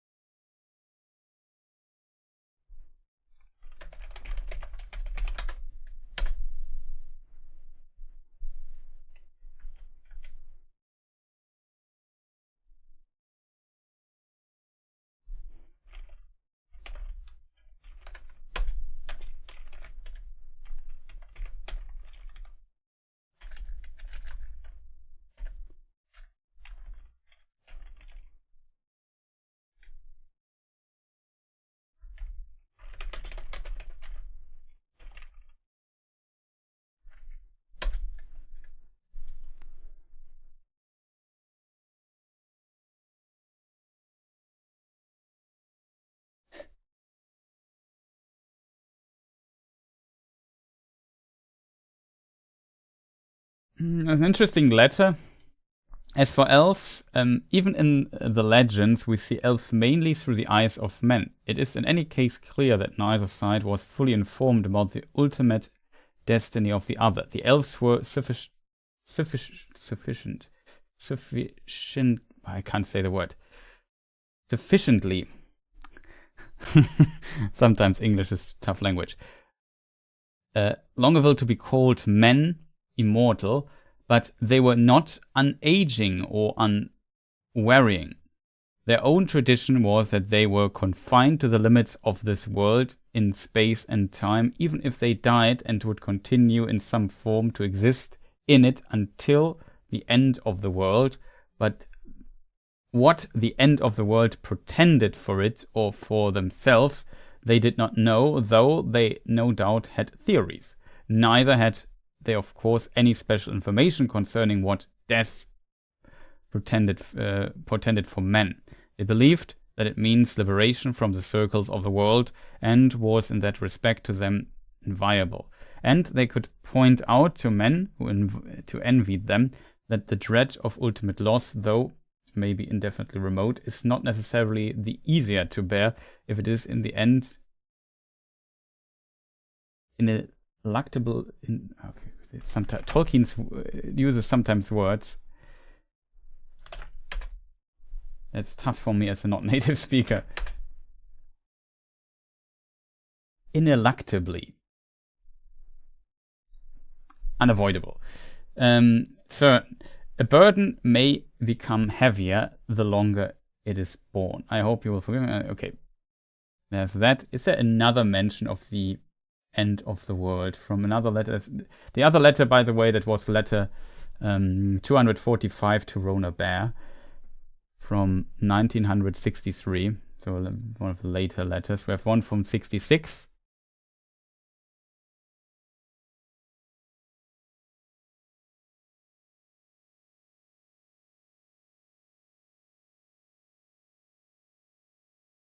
Until the end of the world. So Tolkien definitely, I think, had an idea for the end of the world in mind, I think.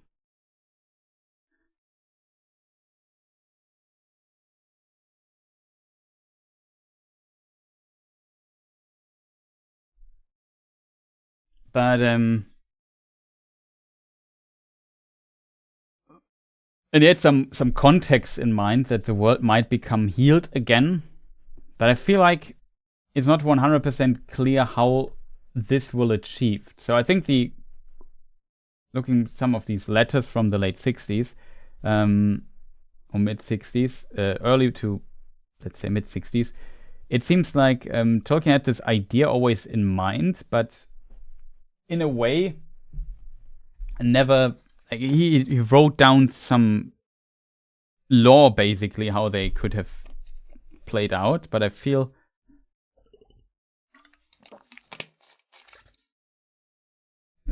like it is in this context a bit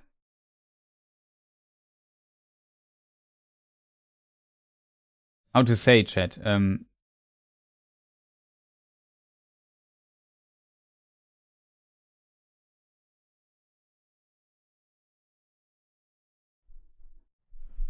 The question is, what was his vision?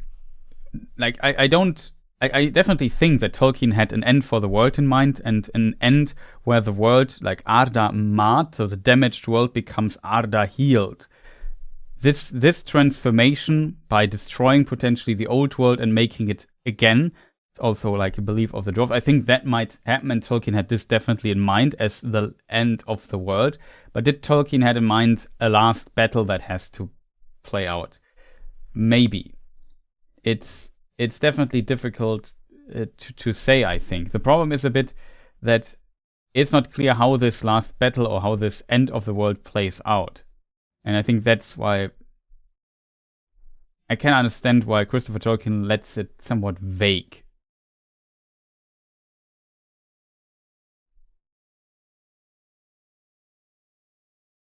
It's always a question. Christopher Tolkien cut so much out of Silmarillion to make a full story.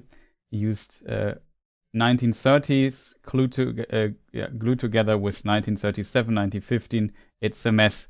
Yeah, but that's not the fault of Christopher Tolkien, but of John Ronald Reuel Tolkien, because that's all he left us.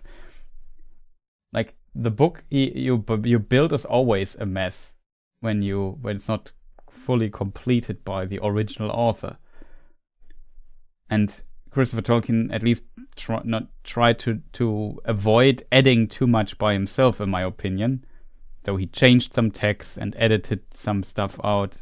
There's a lot of Christopher Tolkien in the Silmarillion, don't get me wrong, and he also added some texts that his father did not write. But in the end, he managed to make a book that is compatible with The Lord of the Rings and with the texts his father wrote and edited. Those texts to kind of fit together. And that was necessary, and it worked. And I'm thankful that he managed to publish the Silmarillion, that we have it.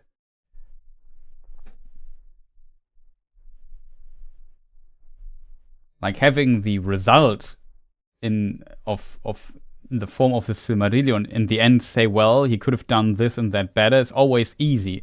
But it's not easy if you have to transcribe all the texts and date them and bring them into some kind of order and context, and structure is always very time intensive and difficult to do. And it was very transparent by just publishing all the other texts over time. And he said himself that if his father would have completed this book, it would be a completely different book. He was very transparent with that. So I can't blame Christopher Tolkien for making this book, but I think it's still the best book we could have gotten from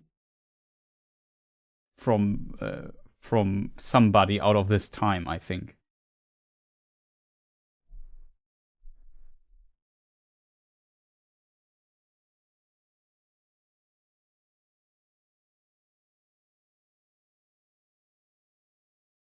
Yeah, that's a good point by Joe, definitely. That the world in The Lord of the Rings transforms more and more into a time that is less mythological, and then with the battle it has to become mythological again. Like the ultimate romance. The world is demystified. What's the English word for it? Demythology, I can't say it even. It's too many weird syllables. But yeah. Demystified maybe is the best word I can do. But yeah, the mythology is more and more removed the longer the time goes. The elves disappear, the dwarves disappear, only men are left at the end, and then becomes our world at some point. That was always kind of the idea, but in the end, there has to be the ultimate coming back of mythology again with the last battle. It's kind of interesting, I guess.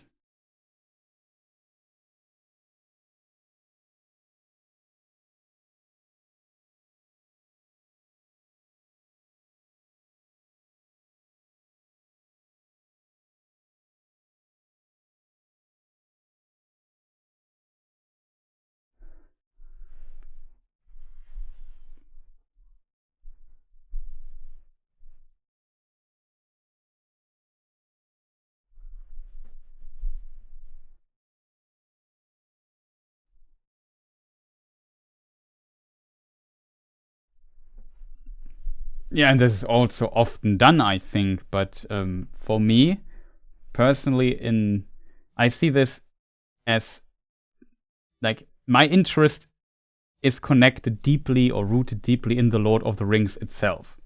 That's my favorite book. I like it the most. So all the other texts have to fit to that. If they don't fit Lord of the Rings, then it's an interesting thought or an interesting information that Tolkien had something different in mind. But the only way to implement it is changing Lord of the Rings itself. And Christopher Tolkien was not willing to do it, and nobody ever will, hopefully, change this. Nobody has the authority except Tolkien himself would have gotten it, and he's not alive anymore, so he can't do that. So as a result, I see this more like sometimes it's nice to add information if it fits, and sometimes if it doesn't fit, then it's, in my book, doesn't really work. Yeah, we have definitely the possibility, Adam, to make up our own minds with all the information here that he published and so on. We can definitely get a very complete picture of the thing.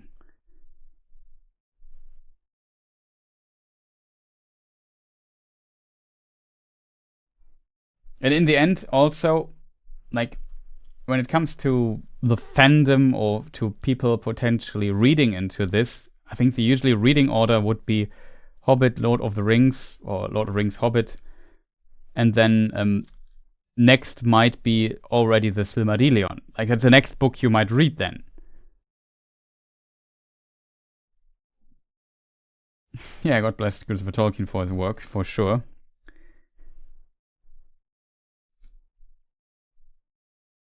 But in this regard,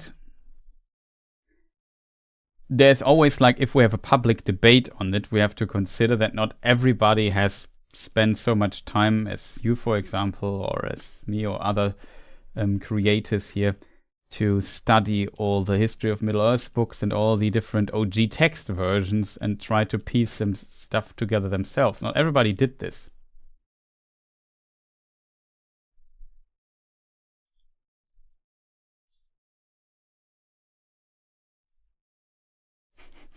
Nearly as much time separates us from the Lord of the Rings films as Tolkien and the Lord of the Rings films, yeah. And it becomes worse and worse, for sure. It's definitely mind-blowing. It also shows how fast the time is moving on, I guess.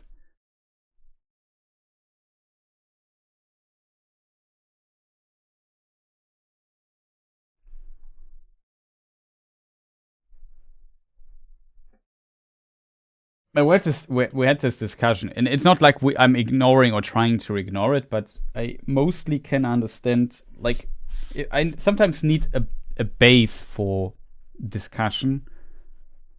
And yeah, I don't know, if the Silmarillion is not if the Lord of the Rings is not sufficient, we know 100% what he cut out. He cut out Uinen from teaching the elves shipcraft. Yeah, but is it that important that like this is, you could argue you could implement it into the Silmarillion without too much trouble.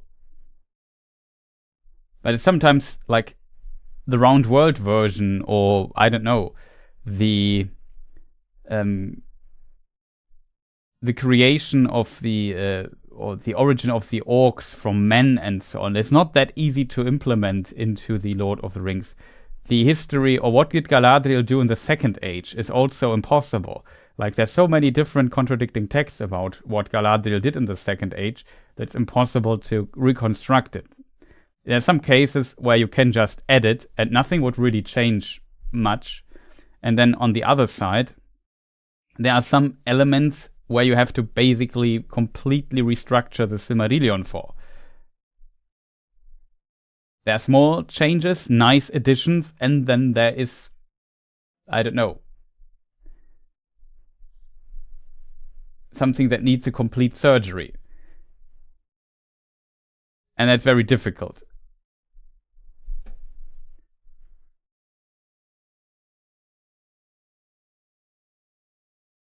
I mean, even Tolkien cut things out of his appendices, for example, because his publisher said, well, Mr. Tolkien, we really like you and your works, but you have only X amount of pages. It has to fit on those.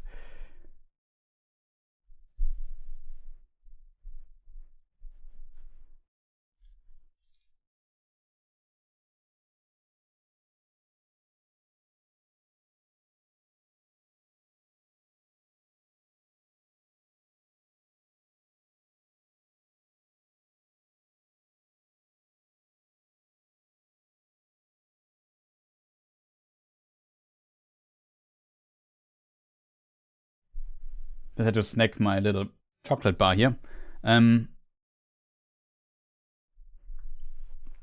Okay, let's return to lore questions. I think there were other questions asked. I hope I answered some of them here.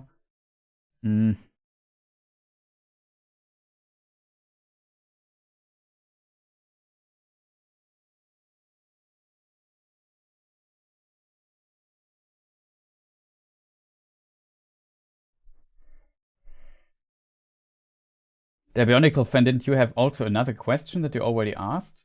It was about Shelob. Okay, Shelob, Ungoliant, Brute. Okay, we had this question. Well, Shelob. I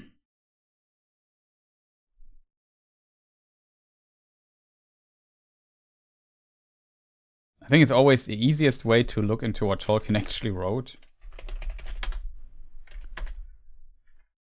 No, stupid Ungoliant.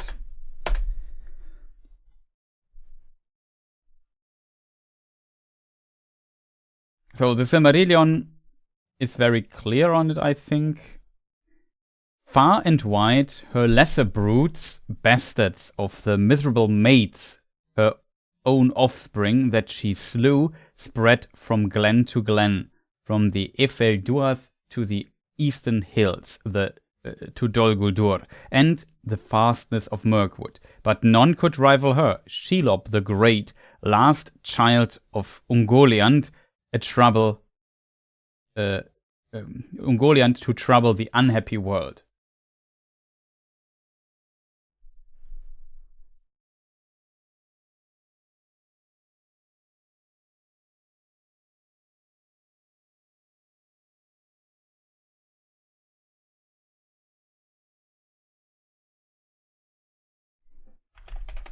So that's how Lord of the Rings describes Ungoliant and Shelob and brings her in context.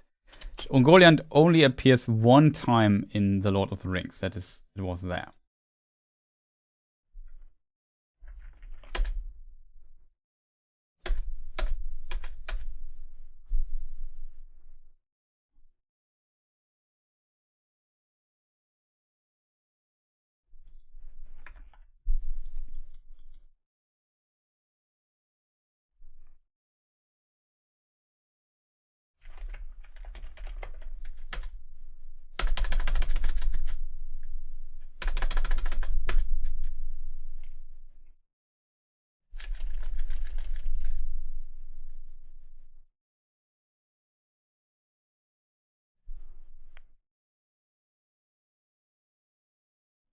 Why is she the greatest and why is she the last?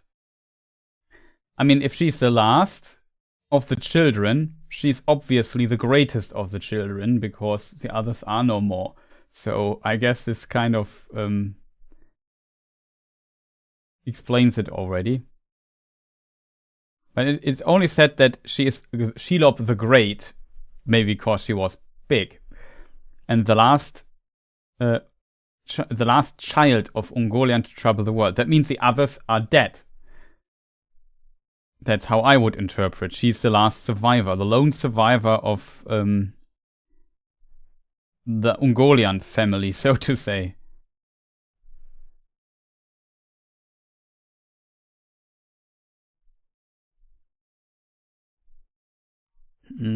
Currently looking into the Silmarillion.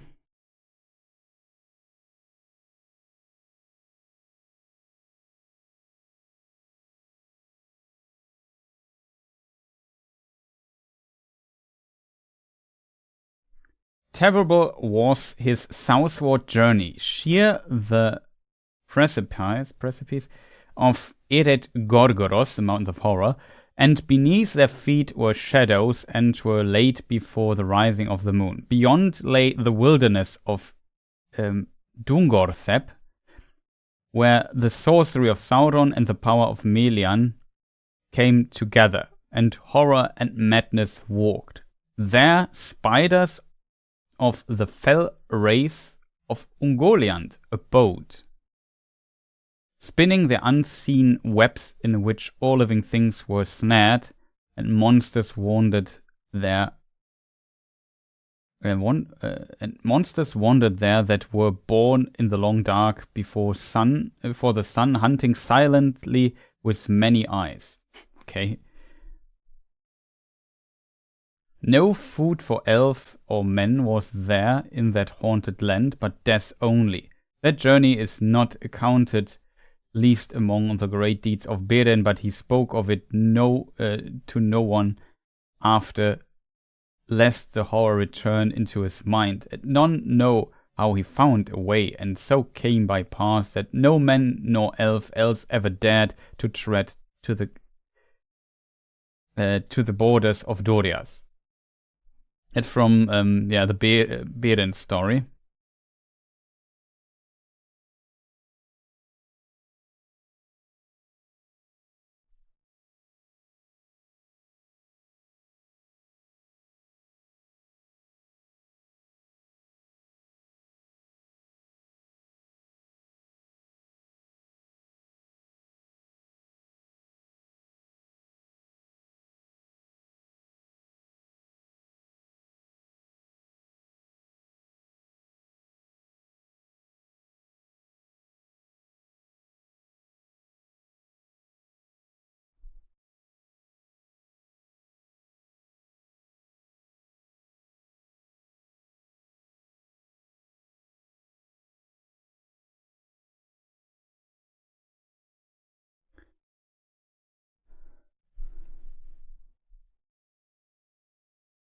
There's another text passage, and soon afterwards Ungoliant fled from the north and came into the realm of King Thingol, and a terror of darkness was about her, but by the power of Melian she was stayed and entered not into Neldores, but abode long time under the shadow of the precipice in which Dorthonion fell southward. And they became known as Eret Gorgoros, the Mountains of Terror, not Horror, my mistake, Mountains of Terror, and none dared go thither or pass nigh them. Their life and light were strangled, and their all waters were poisoned. But Morgoth, as has before been told, returned to Angband and built it anew, and above its doors he reared and reeking towers of Sangorodrim. Blah blah blah. The gates, orcs multiplied in the darkness. There was like a mention of Ungoliant breeding there.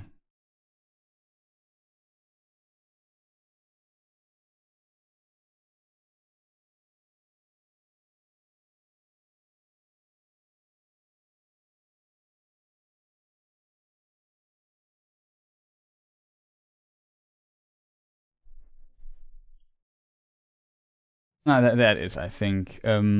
Thither as was earlier told, Ungoliant had fled from the whips of the Balrogs, and there she dwelt a while, filling the ravines with her deadly gloom, and there still, when she had passed away, her foul offspring lurked and wove their evil nets, and the thin waters that spilled from Eret Gorgoros were defiled and perilous to drink, for the hearts of those that tasted them were filled with shadows of madness and despair.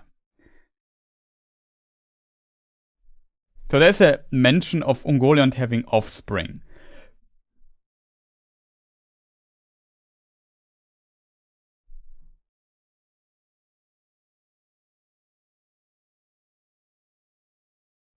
There is somewhere also an explanation of Shelob's past. How she escaped, I think. Shelob was born the child of Ungoliant. The last child, yeah. It's what we discern, devoured creatures.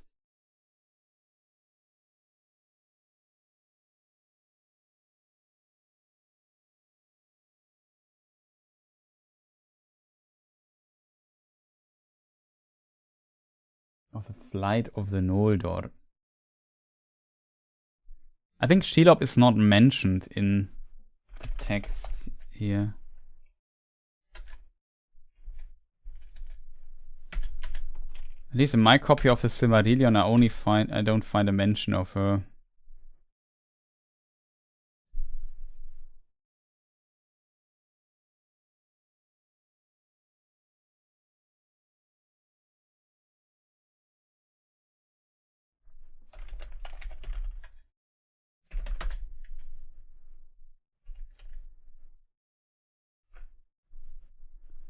The flight of the Noldor.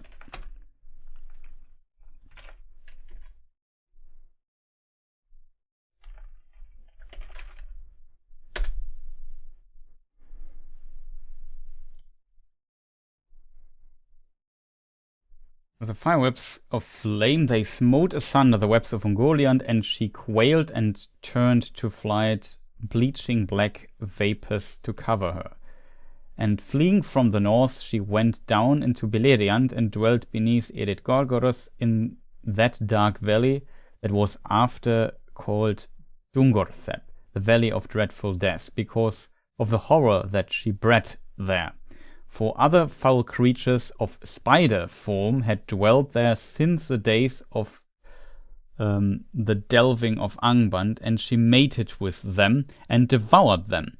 And even after Ungoliant herself departed and went whither she would into the forgotten south of the world, her offspring abode there and wove their hideous webs. Of the fate of Ungoliant no tale tells, yet some have said that she ended long ago, when in uttermost famine she devoured herself at last. So very interesting. Here the Silmarillion mentions that when Ungoliant fled and came to Eret Gorgoros and the Nan Dungorthep, we can maybe look at the map for a moment, because we haven't done this enough today, I think. The Eret Gorgoros are here in Beleriand, and you see also south of it, basically between Eret Gorgoros and Doriath, there is the Nan Dungorthep, however pronounced. Strange name, in my opinion. And yeah, somewhere here, as the text here kind of implies, for other foul creatures of spider form dwelt there. Ungoliant herself also is a creature that took the form of a spider, as we can read elsewhere. And she mated with those.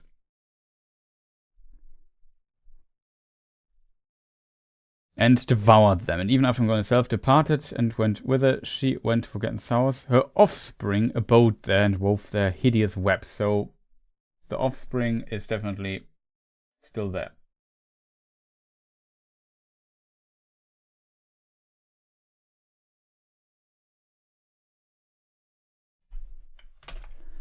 It is in Lord of the Rings. Can maybe also look into this. Yeah.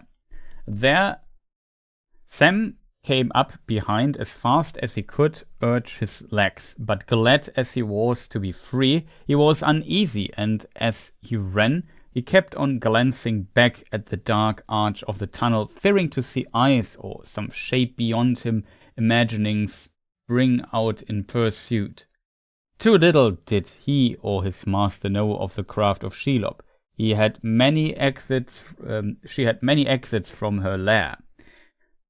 There age-long she had dwelt, an evil thing in spider form, even such as once of old had lived in the land of elves in the west, that is now under the sea, such as Beren fought in the mountains of terror in Doriath, and so came to Luthien upon the green sward amid the hemlocks in the moonlight long ago. How Shelob came there, flying from ruin, no tell tales, for out of the dark years few tales have come, but still she was there, who was there before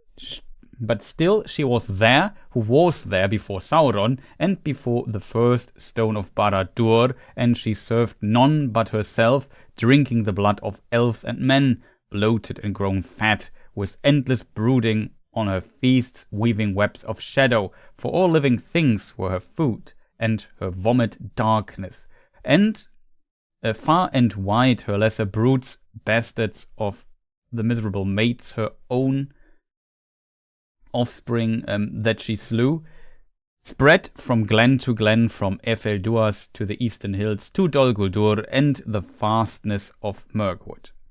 But none could rival her, Shelob the Great, last child of Ungoliant, to trouble the unhappy world. That was the section from Lord of the Rings, from the chapter Shelob's Lair. So very interesting. An evil thing of spider form. I mean, technically, that is kind of right, I think. You know why? Because from the Silmarillion origin story, like if some creature of spider form, which was Ungoliant, mates with other foul creatures of spider form, which was where I don't know, let's say the better half of Ungoliant, or the better halves, the fathers or whatever, then of course their offspring would also be foul creatures of spider form. So I guess, yeah, you might be right. I always was not sure how this was in the case of Ungoliant, but it seems like, yeah, you could make an argument into the direction that Shelob was definitely more than just a spider. I don't personally think that she could I don't know, like in Shadow of War, where she becomes a sexy gothic lady, she could transform. I don't think so, to be honest. I think that was kind of it. But I think what Tolkien might want to express is that it is not necessarily a classic spider, but it's a supernatural entity, a creature of spider form. And this form was put onto her due to, yeah, I don't know, her history, the lore, the past, and so on. I think potentially Ungoliant could have changed her form at some point, but when it came as like an entity of darkness onto the world itself, she took the form of a spider. I think that there's also a quote for that.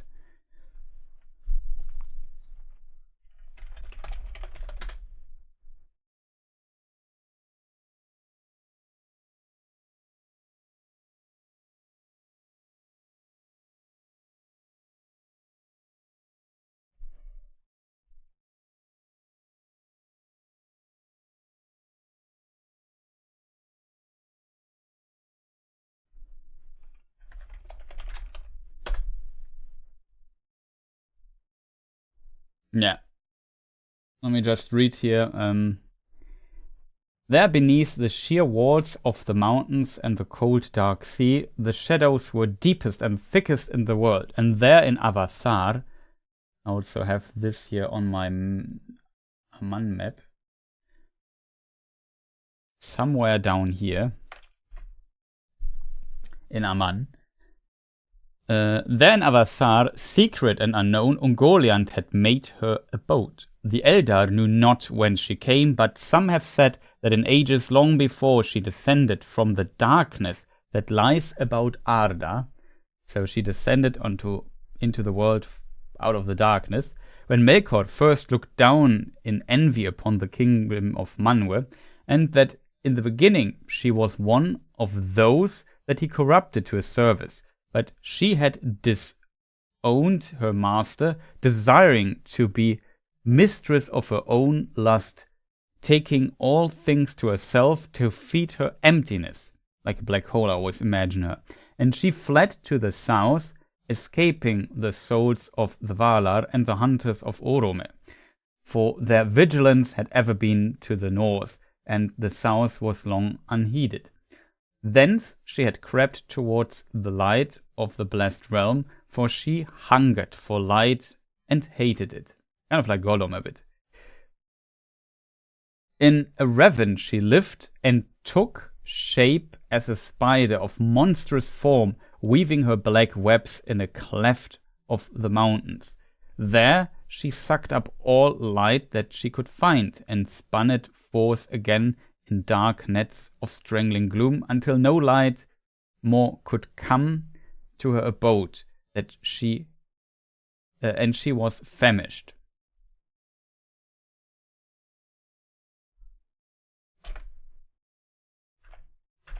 So kind of interesting how Tolkien describes Ungoliant here. It's always a fascinating topic a bit because it's such a mysterious thing.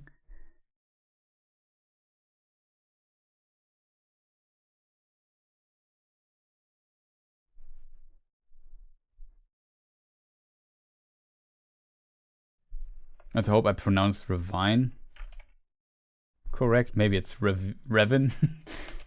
Who knows? In English, you never know. It's ravine, okay. Like I said, English is always a strange language. I think Joe already has given up here to correct me. It's a ravine. Who would have thought? Is there a different pronunciation? No, it's in English. In English, it's the same. So it's a ravine. Why not?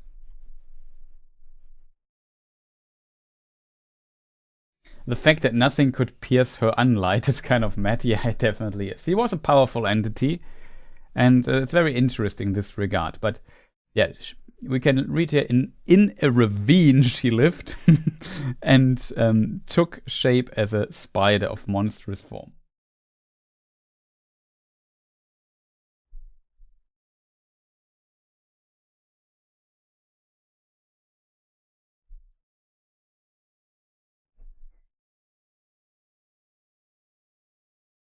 Battle with creatures, old and strong monsters, and the dark, long watches in the haunted night, while evil shapes with baleful lights in clustered eyes did crawl and snuff.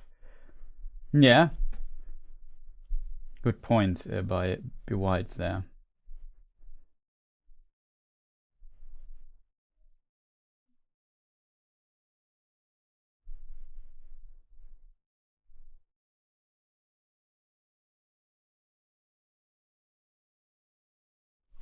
I love the use of Tolkien's use of hearsay. No tell tales, but here's what some people think. It's kind of funny.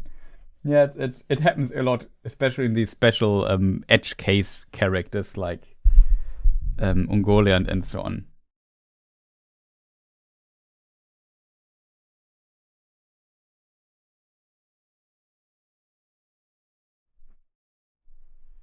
For other foul creatures of spider form had dwelt since of the delving of Angband. Yeah, I just read this right.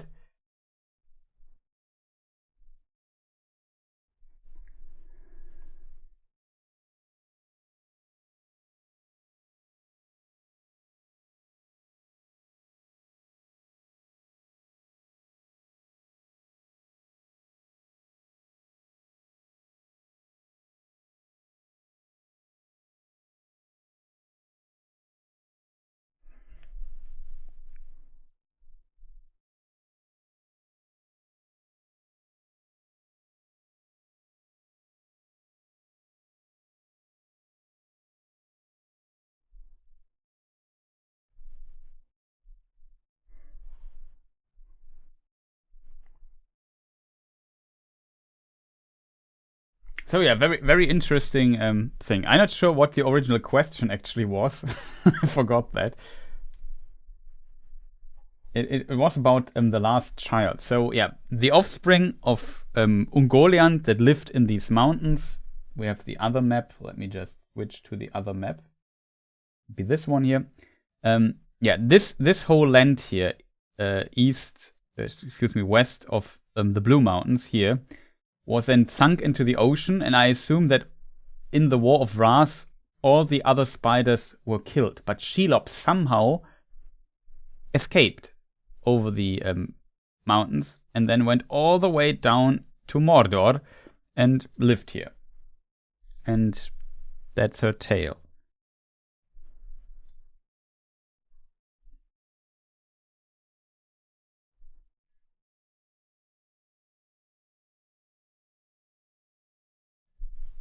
So chat, how late is it? It's 2 o'clock for me.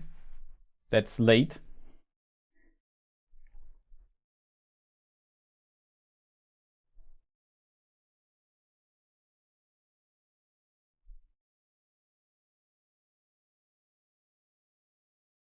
But yeah, it seems like all the others are assumed dead. Shelob survived. That's why she is the last child of Ungoliant. She seems to be the direct offspring, as the other thing indicates. And yeah, that's it for Frodo. The name.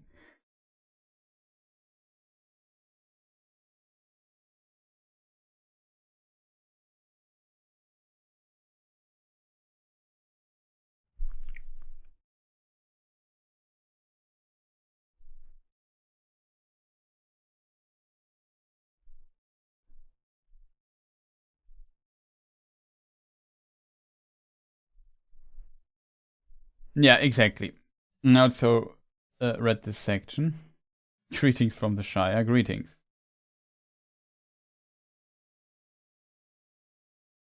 Greetings back to the Shire. Why Mordor, I wonder? That's a good question, to be honest. If we look at Mordor, at this place, it seems kind of isolated, very far away. It has these gigantic mountain ranges around it. Can only be entered kind of from the east and so on. And this mountain here, as we know from, I think, Unfinished Tales. No, it could also be War of the Jewels or something. Mount Doom was created by Morgoth. So Morgoth, it must be a place that Morgoth had in mind himself as well. Let me just look up. It's in a footnote of a book.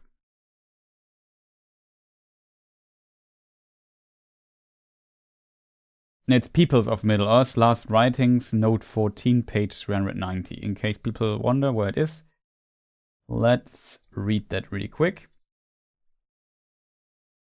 Almost thought it was War of the Jewels, but I was wrong.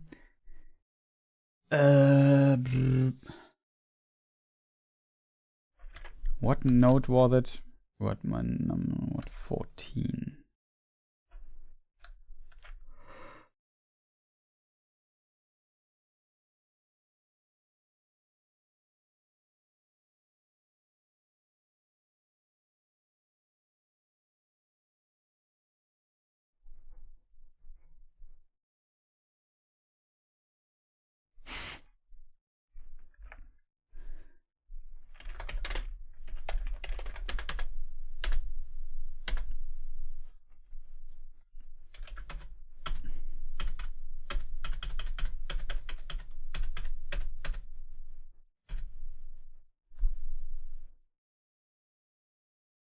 Okay, here is what this note reads. No doubt because Gil-galad had by then discovered that Sauron was busy in Eregion, but had secretly begun the making of a stronghold in Mordor, maybe already an elvish name for that region because of its volcano Orodruin, the fiery mountain, and its eruptions, which were not made by Sauron, but were a relic of the devastating works of Melkor in the long First Age. See note 15.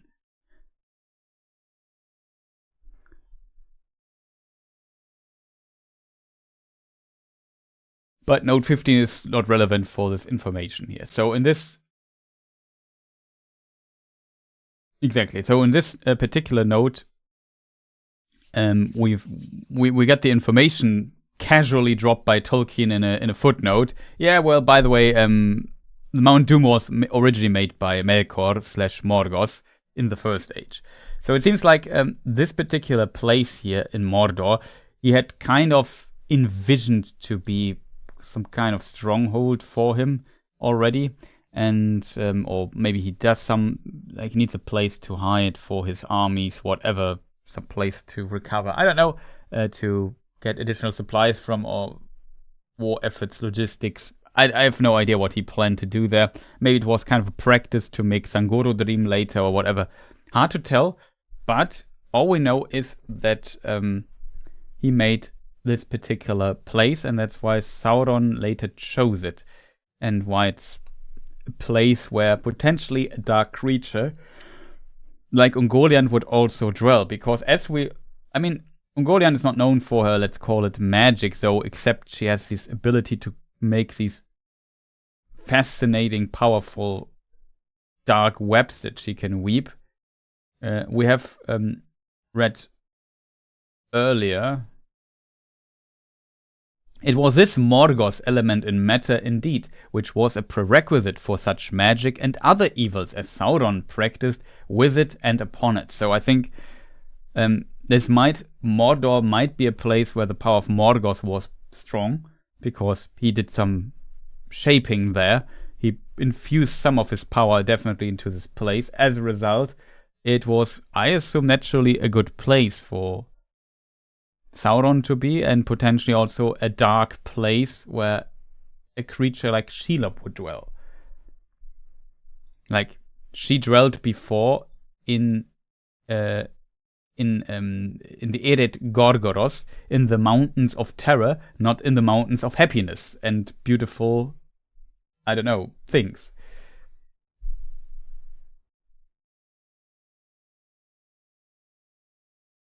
So I think these potentially more evil creatures, entities you could call them, were definitely drawn to also more dark places. This was also close to Angband and so on.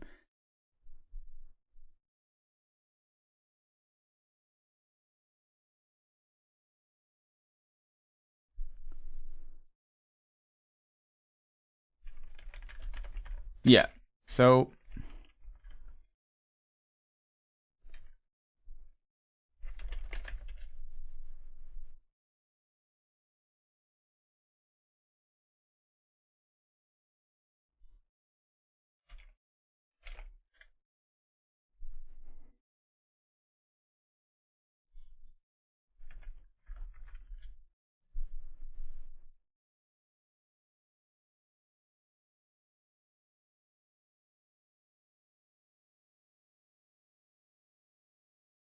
what is a forest under midnight?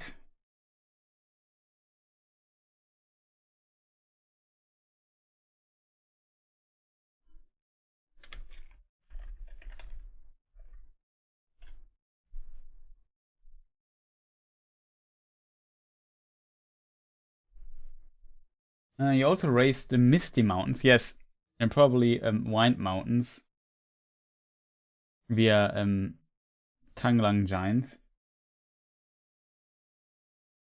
That might be a thing, yeah, creating these mountain ranges and so on. It's not, I think it's not clear if the Eiffel Duas and what is the other mountain range called, chat? Let's switch to the Third Age map, it's potentially easier. Eret Lisui. Eret Lisui. Hard to pronounce. The UI at the end is a diphthong.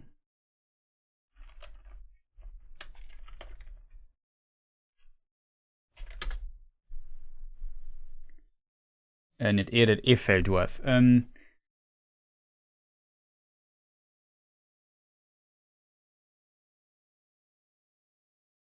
It's not clear if those are also created by Sauron, by Melkor, Morgoth.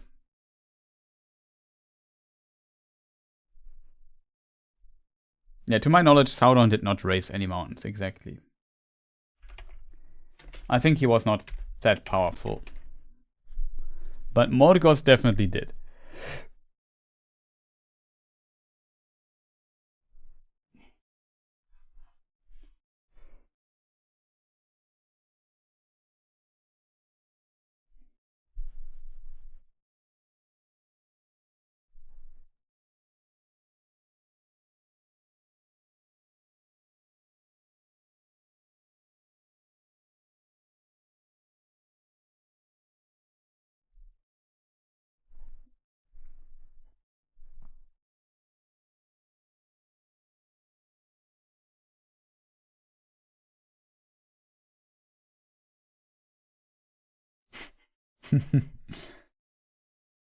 Imagine how gutted Kamul was finally getting the top job right when your side was about to lose. Yeah, it must have been devastating.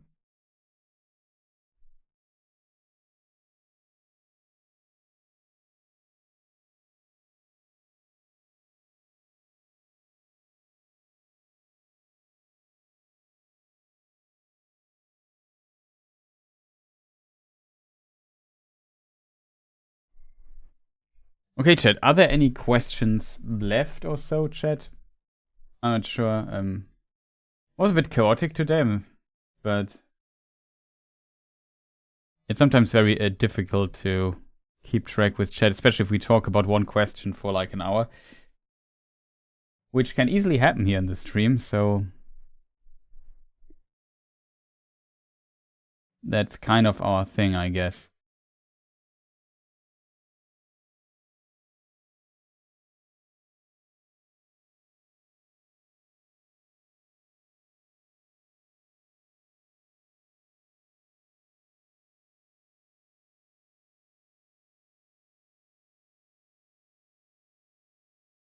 Morgul magic.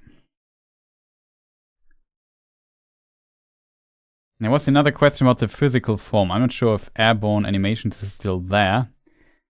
Another thing I heard was that Sauron actually had a physical form. Yes, he did. During the War of the Ring, yes, he also had a physical form there, but hid away. Of course, I have no clue how true that is. I'm not sure if he hid. Like, he was not hiding during the War of the Ring. How big was Nahar? I made a video about how Orome went over the ocean with the ambassadors once ago. I also wondered how, like, Nahar must be big enough to carry 3 ambassadors, potentially. Or they had their own horses, I'm not sure. I forgot what my answer was to this. But yeah, to the Sauron question, Sauron hid only during his time in Dol Guldur. While he was in Mordor, he declared himself openly, had a physical form. We can even read that at the time he tortured poor Gollum to get the information Baggins and Shire from him. That Gollum at one point says about Sauron, he has only 4 fingers on his right hand, but they are enough to make you feel, I assume, enough to pain you, to torment you. But it seems like he lost a finger, and even when he recovered his physical form, his new physical form also was a finger short. So only had 4 fingers. That is definitely like an implication that he had a physical form. I think there are even more than that. I think that's the most obvious one that I can currently think of to answer this other question. The question, how big was Nahar? That's a really good question, to be honest. I'm not sure if Tolkien ever gave us some size comparison or something like that.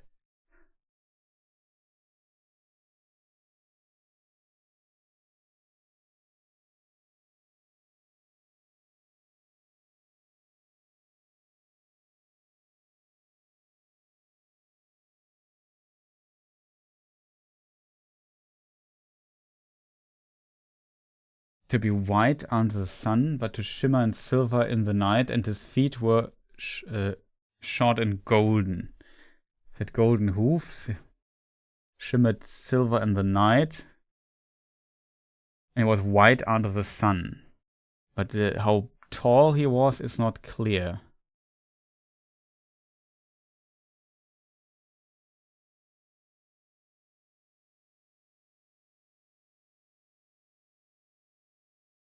So I don't know. What we know is that in the text about the Fana, the physical form of the Ainur, including the Valar, that I think they were also taller than normal men. So from this information, I would assume that also Nahar was bigger to kind of be able to carry Orome.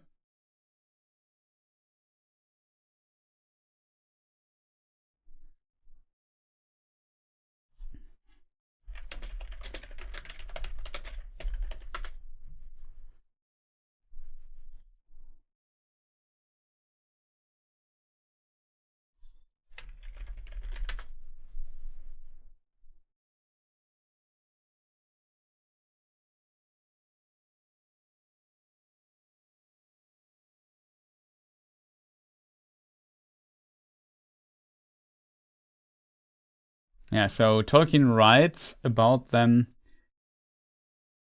Fortunately, this person here doesn't. I know exactly what exactly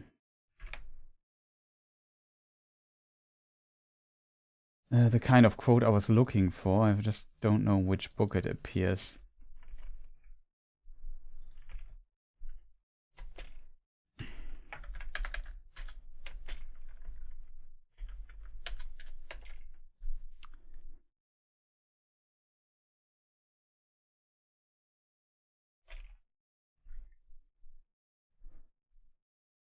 The Valar had no bodies but could assume shapes. After the coming of the Eldar, they most often used shapes of human form, though taller, not gigantic, and more magnificent.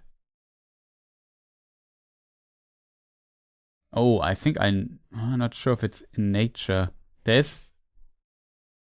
is some text about the Fana and how the Valar looked in the Parma Eldelamberon, I think.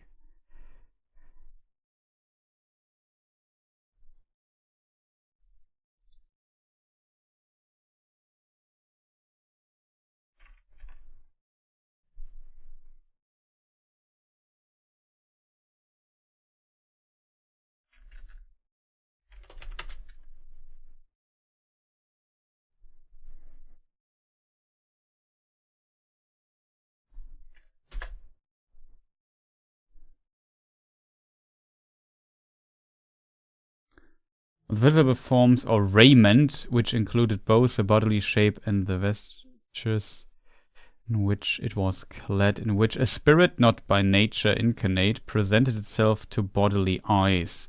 It thus became not really a veil, since the spirit itself could not be seen without it, but a form of expression in terms of suitable incarnate.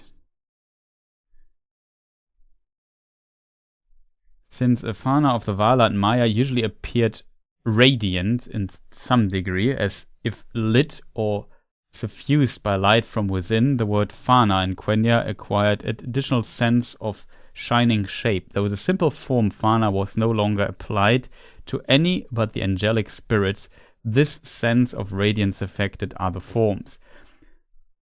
Thus, Fanya, cloud, was used eventually only of white clouds, sunlit or moonlit, or clouds gilded or silvered at the edges by light behind them. It was not used of storm clouds or complete clouds canopies shutting out light. The hands of Varda Elbereth were like her Fana of shining white. After the darkening of Valinor, she lifted them up, palms eastward in gesture of rejection, and summoned up by the decree of the Eldar King Manwë, her spouse, the vast mists and shadows which made it impossible for any living thing to find the way westward to the shores of Valinor. Thus they are compared potentially in Galadriel's lament to clouds, white and shining still above the rising darkness that swiftly engulfed the shores and the mountains, and at last her own vast majestic figure on Taniquetil.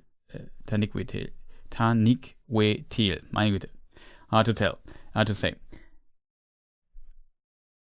of the great Vala was said by the elves who had dwelt in Valia usually to have had a stature greater than that of tallest elves, and when performing some great deed or issuing great commands, to have assumed an awe-inspiring height. This Quenya meaning later and after the coming of the exiles to Middle-earth was also taken on by Sindarin Fan.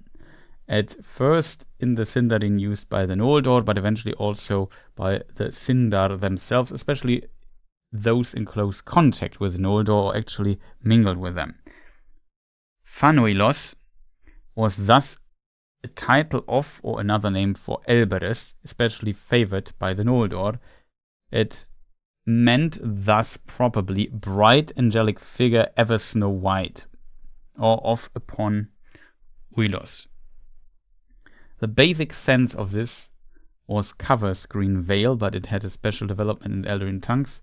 This was largely due to what appears to have been its very ancient application to clouds, especially to separate floating clouds as partial veils over blue sky or over the sun, moon, or stars. This application of the most primitive derivative of Fana, Quenya Fana, Sindarin Fan, was so ancient that when Fana, or with PH written, the root of it, or other derivatives was applied to lesser handmade things, this was felt to be a transference from the sense cloud.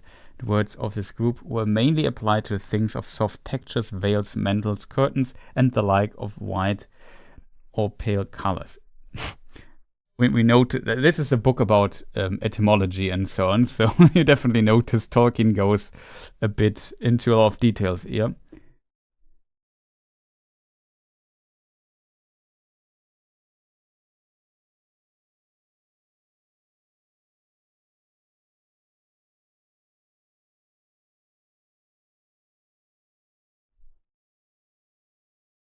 Yeah, but yeah, stuff kind of repeats. I don't want to read the complete Parma Elder Lambert on here.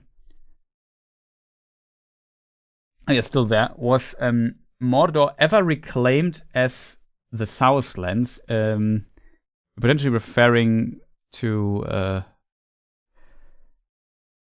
Rings of Power here, I think, where they were kind of the Southlands. Like I said, it is a bit difficult. Let me just look into Lord of the Rings. There's a chapter in the Lord of the Rings book that kind of... yes, it was basically gifted to the people living there by King Elessar, so by Aragorn, when he became king. There's a chapter called The Steward and the King, which now I have to find... Let me see. I think I found it already. In the days that followed his crowning, the king sat on a throne in the hall of the kings and pronounced his judgments. And embassies came from many lands and peoples, from the east and the south, and from the borders of Mirkwood, and from Dunland in the west. And the king pardoned the Easterlings that had given themselves up, and sent them away free. And he made peace with the peoples of Harad, and the slaves of Mordor he released and gave to them all the lands about Lake Nurnen to be their own. And there were brought before him many to receive his praise and reward for their valor. And last the captain of the guard brought to him. And last the captain of the guard brought to him Beregond to be judged. Then we have the little story about Beregond that does not appear in the films. But yeah, he freed the slaves and gave them, if we not sure where we currently are, the land of the Sea of Nurnen. This is the land of Nurn, and this was gifted to this because I assume this is the only part of Mordor where actually somebody could live. Normal people. This is where potentially the foods were grown and so on for the armies, because this year was all ash. We have also a name for some of these parts. Let me just see if I find it. It has also Lithui. Ash, Lithui. Let me see, what was it called?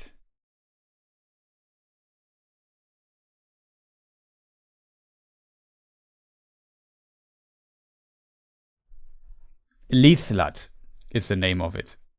That was the name I saw. I was looking for, which means ash plain.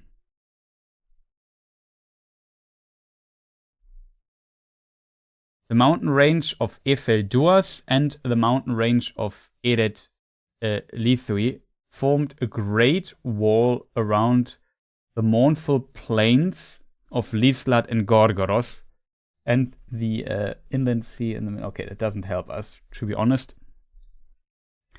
But if I remember correctly, this here is called Gorgoros, and then this here is all Lithlad. The plain of ash. Might also be more here. I forgot. I have to get my atlas to answer this question. But yeah.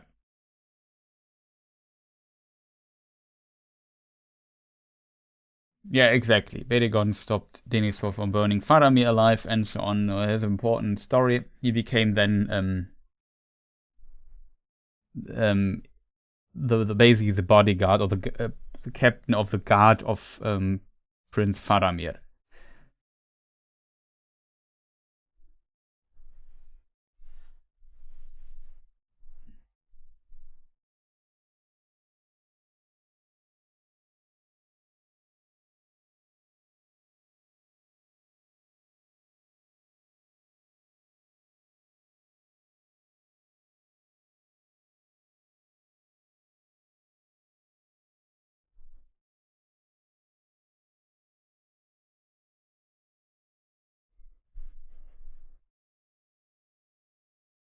So I'm not sure if this answers the Bionicle fan's question on how big Nahar was. So I would assume he was bigger than a normal horse, but not a giant horse.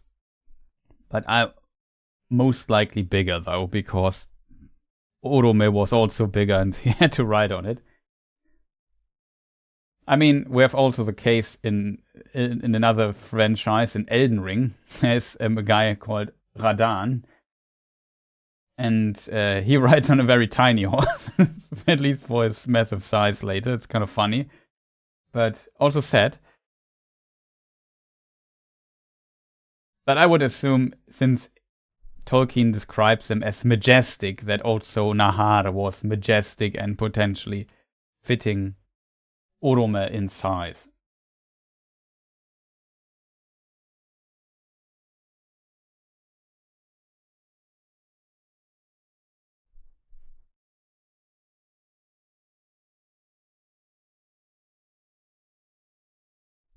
Okay, chat. Remember the horses for the big guys in Fist of the North Star. Had Boromir, Legolas, or Gimli ever heard of a Ring of Power before the Council? Yes. Boromir, it's a bit hard to tell, to be honest. Gimli, in theory, is, if we look at, we have a screen fascinatingly as a thumbnail of this here from Gimli. Gimli is from Gloin, the sun, as Gloin's son. And Gloin, if we look at the family tree, so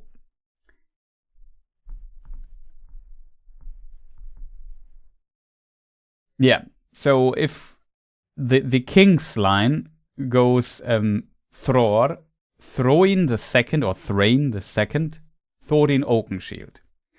This is the line of the kings that ends with Thorin's death in the Hobbit. Spoiler. And Thror's father was Doin the First. Dane the First. Dain, however you pronounce his name. The Old Norse pronunciation would be Doin.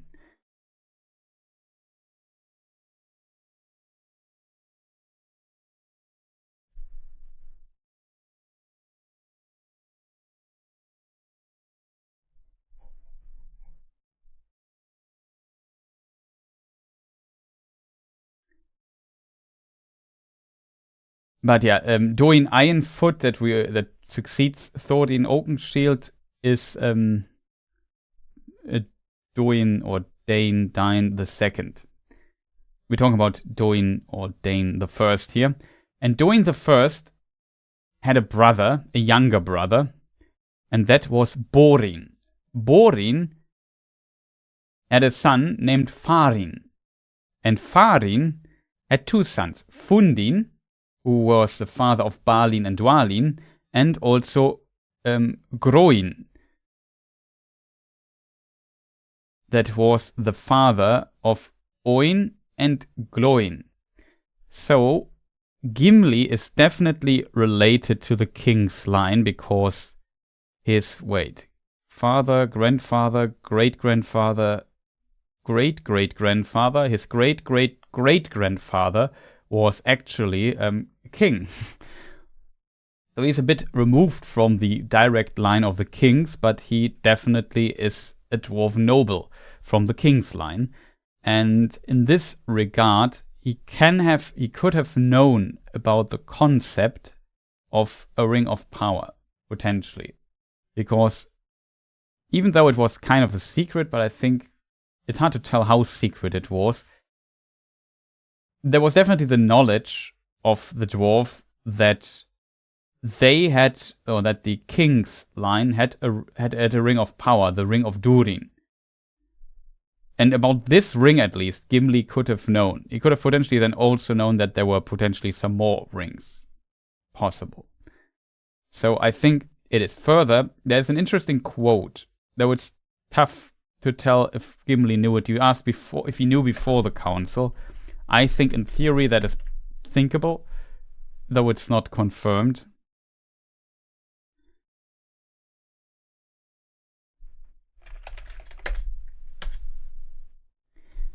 There's a note of this ring, the ring of Durin. Something may be said here. It was believed by the dwarves of Durin's folk to be the first of the 7 that was forged, and they say that it was given to the king of Khazad-dûm, Durin III, by the elven smiths themselves, and not by Sauron, though.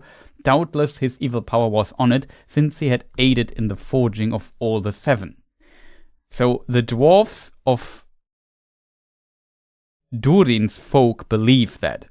As a result, if a dwarf of Durin is educated enough to know about such things, which was potentially true for Gimli, then he could have known about the existence, at least, or even the story to some degree. Yes, I would say that is likely to assume. Exactly. Gimli also went to Elrond to tell him that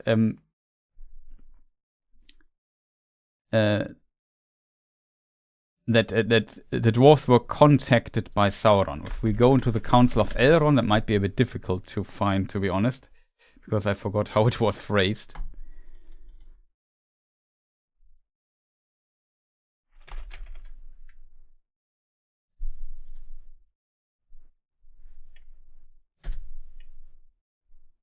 Yeah. Then about a year ago, a messenger came to Duin, but not from Moria, from Mordor, a horseman in the night, who called Duin to his gate. The Lord Sauron the Great, so he said, wished for our friendship. Rings he would give for it, such as he gave of old. And he asked urgently concerning hobbits, of what kind they were, and where they dwelt. For Sauron knows, said he, that one of these was known to you on a time. At this we were greatly troubled, and we gave no answer. And then his fell voice was lowered, and he would have sweetened it if he could. As a small token only of your friendship, Sauron asked this, he said, that you should find this thief, such was his word, and get from him, willing or no, a little ring. The least of rings that once he stole. It is. Okay, I think I butchered the sentence. And get from him, willing or no, a little ring, the least of rings that once he stole. It is but a trifle that Sauron fancies, and an earnest of your goodwill, find it, and 3 rings that the dwarf sires possessed of old shall be returned to you, and the realm of Moria shall be yours forever. Find only news of the thief, whether he still lives and where, and you shall have great reward and lasting friendship from the Lord. Refuse, and things will not seem so well. Do you refuse? At this his breath came like a hiss of snakes, and all who stood... Okay, that was strange.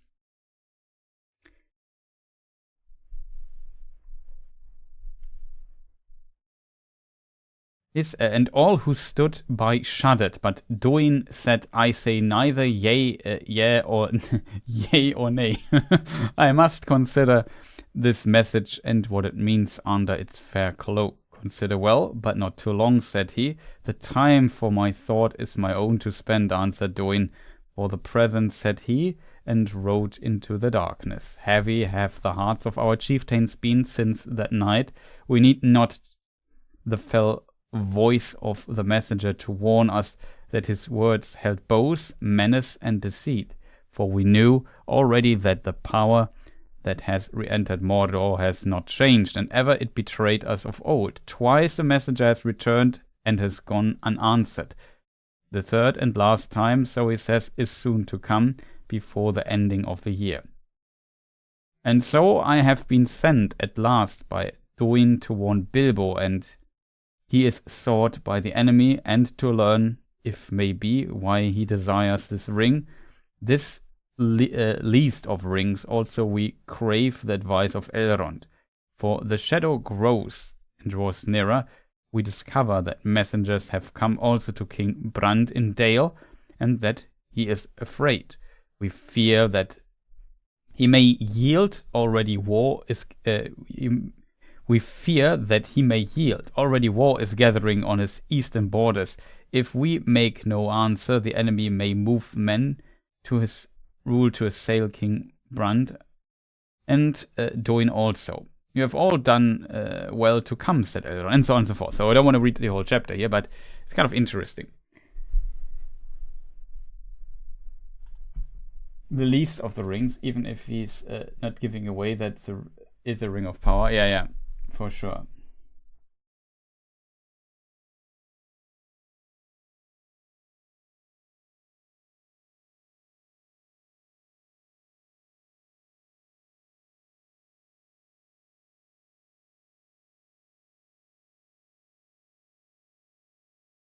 So Legolas, also hard to tell. I could imagine yes, because the Bilbo incident also affected Legolas' father at the time.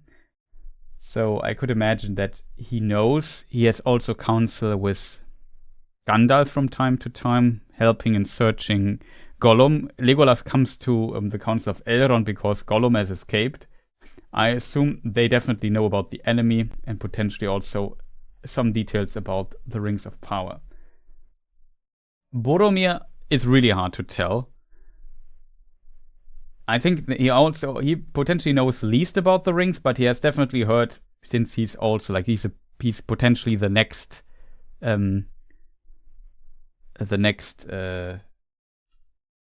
steward of Gondor, the ruling steward of Gondor. As a result, I think Boromir also knows, at least in details, a bit about the story of the Rings of Power.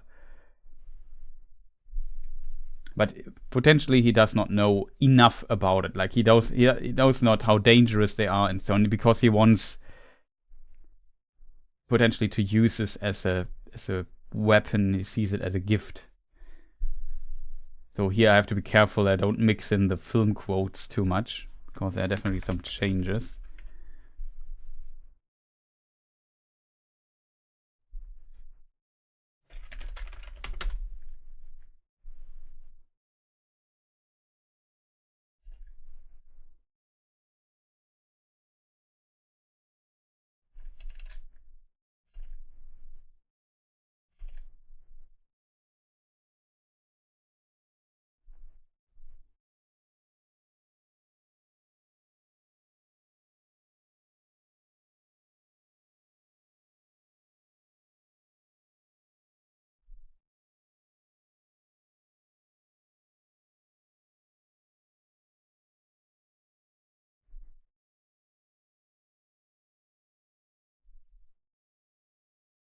Isildur's Bane, but I think he was Ring. Yeah, potentially.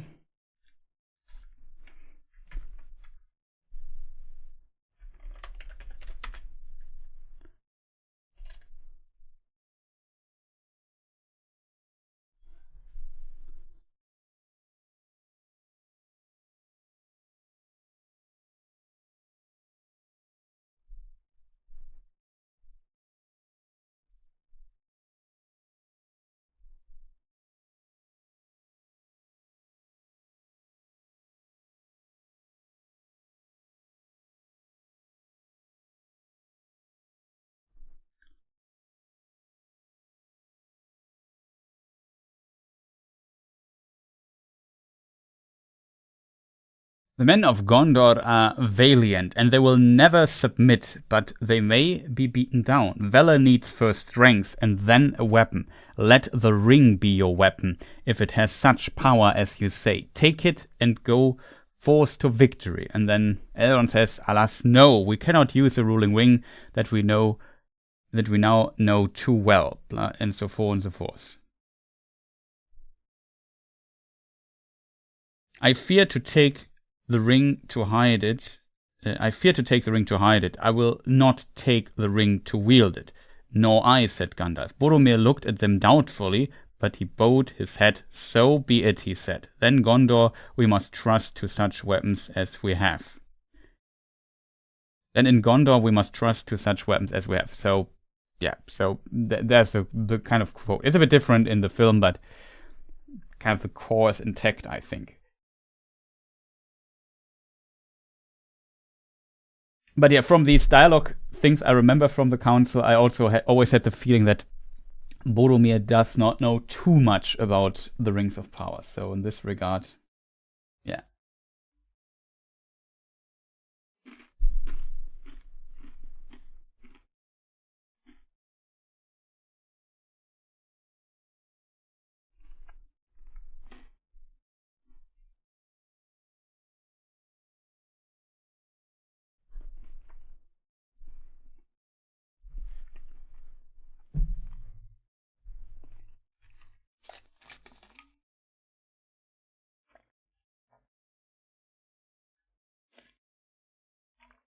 Boromir would certainly know everything that's in Silmarillion.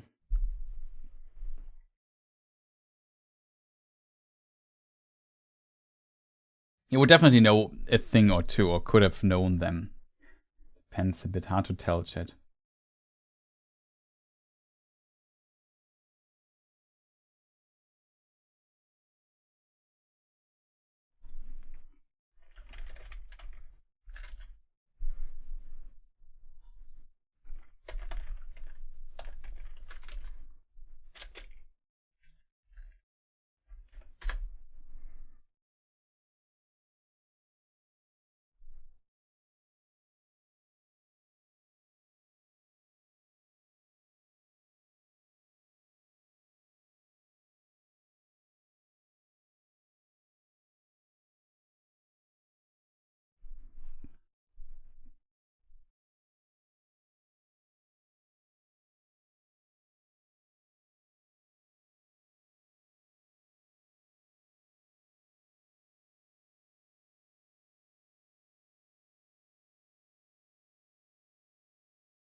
Okay, I'm currently just reading through the chapter here.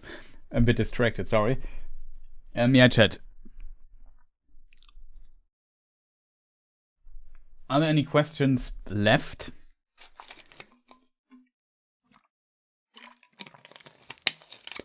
For today? Because it's getting really late. I'm getting tired a bit.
Nighty night all.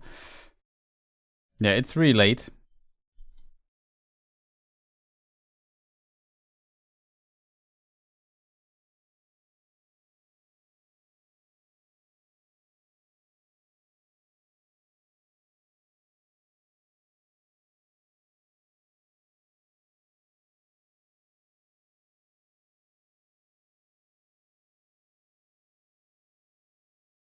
The world is changing once again, a new hour comes. Isidor's bane is found, battle is at hand, the sword shall be reforged, I will come to Minas Tirith. Isidor's bane is found, you say, said Boromir. I have seen a bright ring in the halfling's hand, but Isidor perished ere this age of the world began. They say, how do the wise know that this ring is his? And how has it passed down the years until it is brought hither by so strange a messenger? That shall be told, said Elrond, but not yet, I beg, master, cried Bilbo. Already the sun is climbing.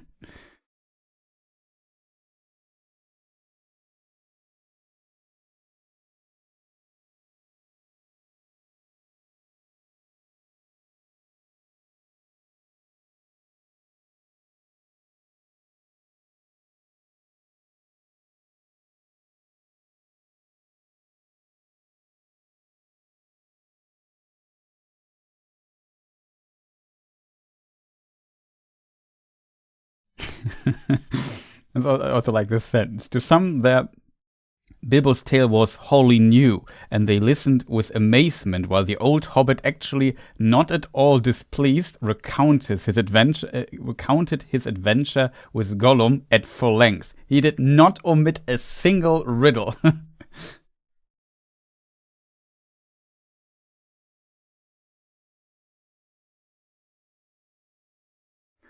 He would have given also an account of his party and disappearance from the Shire if he had been allowed, but Elrond raised his hand. I like that a lot.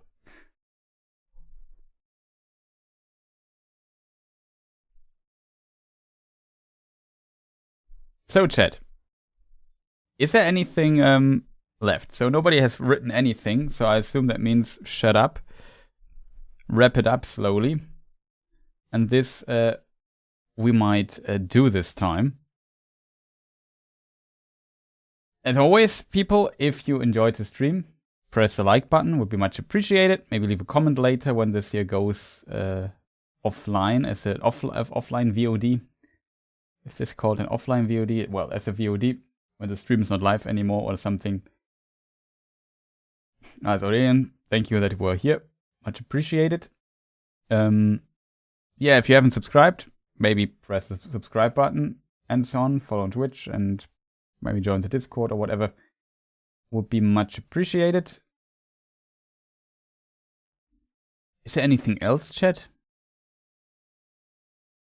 So next Sunday, I plan to do another of these lore Q&A streams. So in case your question wasn't answered or you have a new question that came up, don't worry, there will be a new lore Q&A stream as this put most likely on Sunday if nothing gets in my way.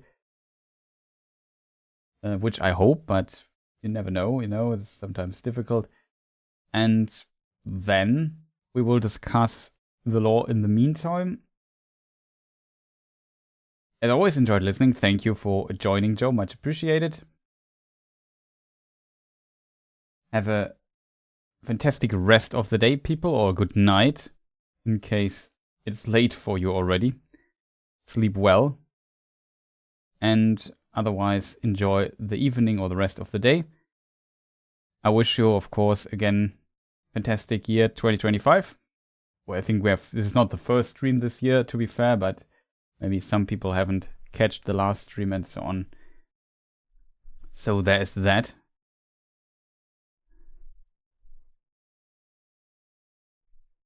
I'm not sure if anything special is coming up currently. I don't think so. So, who knows? And beyond that, I don't know. I have the credits. I think somebody's missing in the credits. Unfortunately, we will see.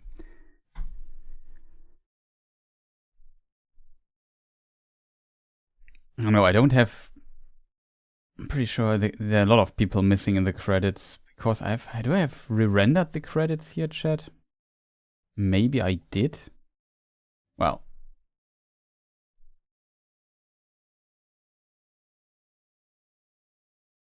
Quite a few people by now on it.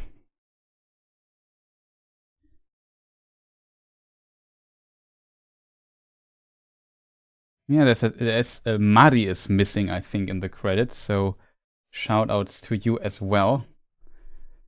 And let me double check if I missed somebody and would have to re-render the credits. I'm always bad doing that. But yeah, Mari is not in the credits, so sorry for that. Wow. Thank you so much, Artist Aurelian. Much appreciated. My name's there. Yeah, I added your name as well. Nice that you're also there. Silent in the background. But yeah, I tried to edit it for next time. I hope Artist Aurelian's name was there. I forgot, chat.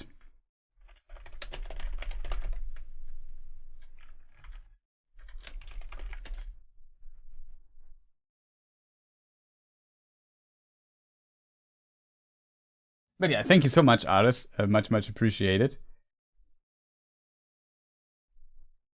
And all the other people who support this channel, thank you so much for the support. And I wish you, like I said, fantastic rest of the day. Nice next week, even though it's already Monday here. So it has already begun. There will be, some other stream stuff. Oh no, Rico, I'm sorry. Yeah, we're just wrapping up. But next Sunday will be most likely another LotR Q&A stream, so there's that. End of Monday here in Canada. Oh yeah.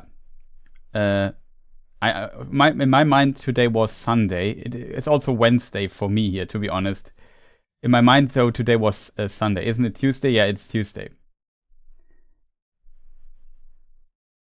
But in my mind today is like usually I make these LotR Q&A streams on Sunday, but I couldn't make it Sunday, so I moved it to Tuesday. That's why it is a Tuesday. It's Monday in Middle Earth.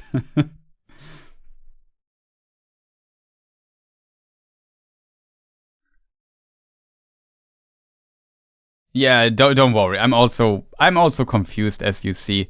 But yeah, the week has already started. Then it's in the middle of the week. So I wish you a nice Wednesday. Whatever comes up next for you in your time zone.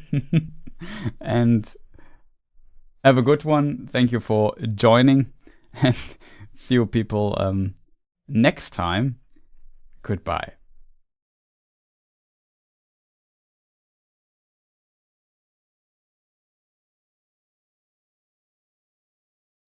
Chris streams for so long we cannot tell which day it is. I take it as a compliment. But yes, might be the case.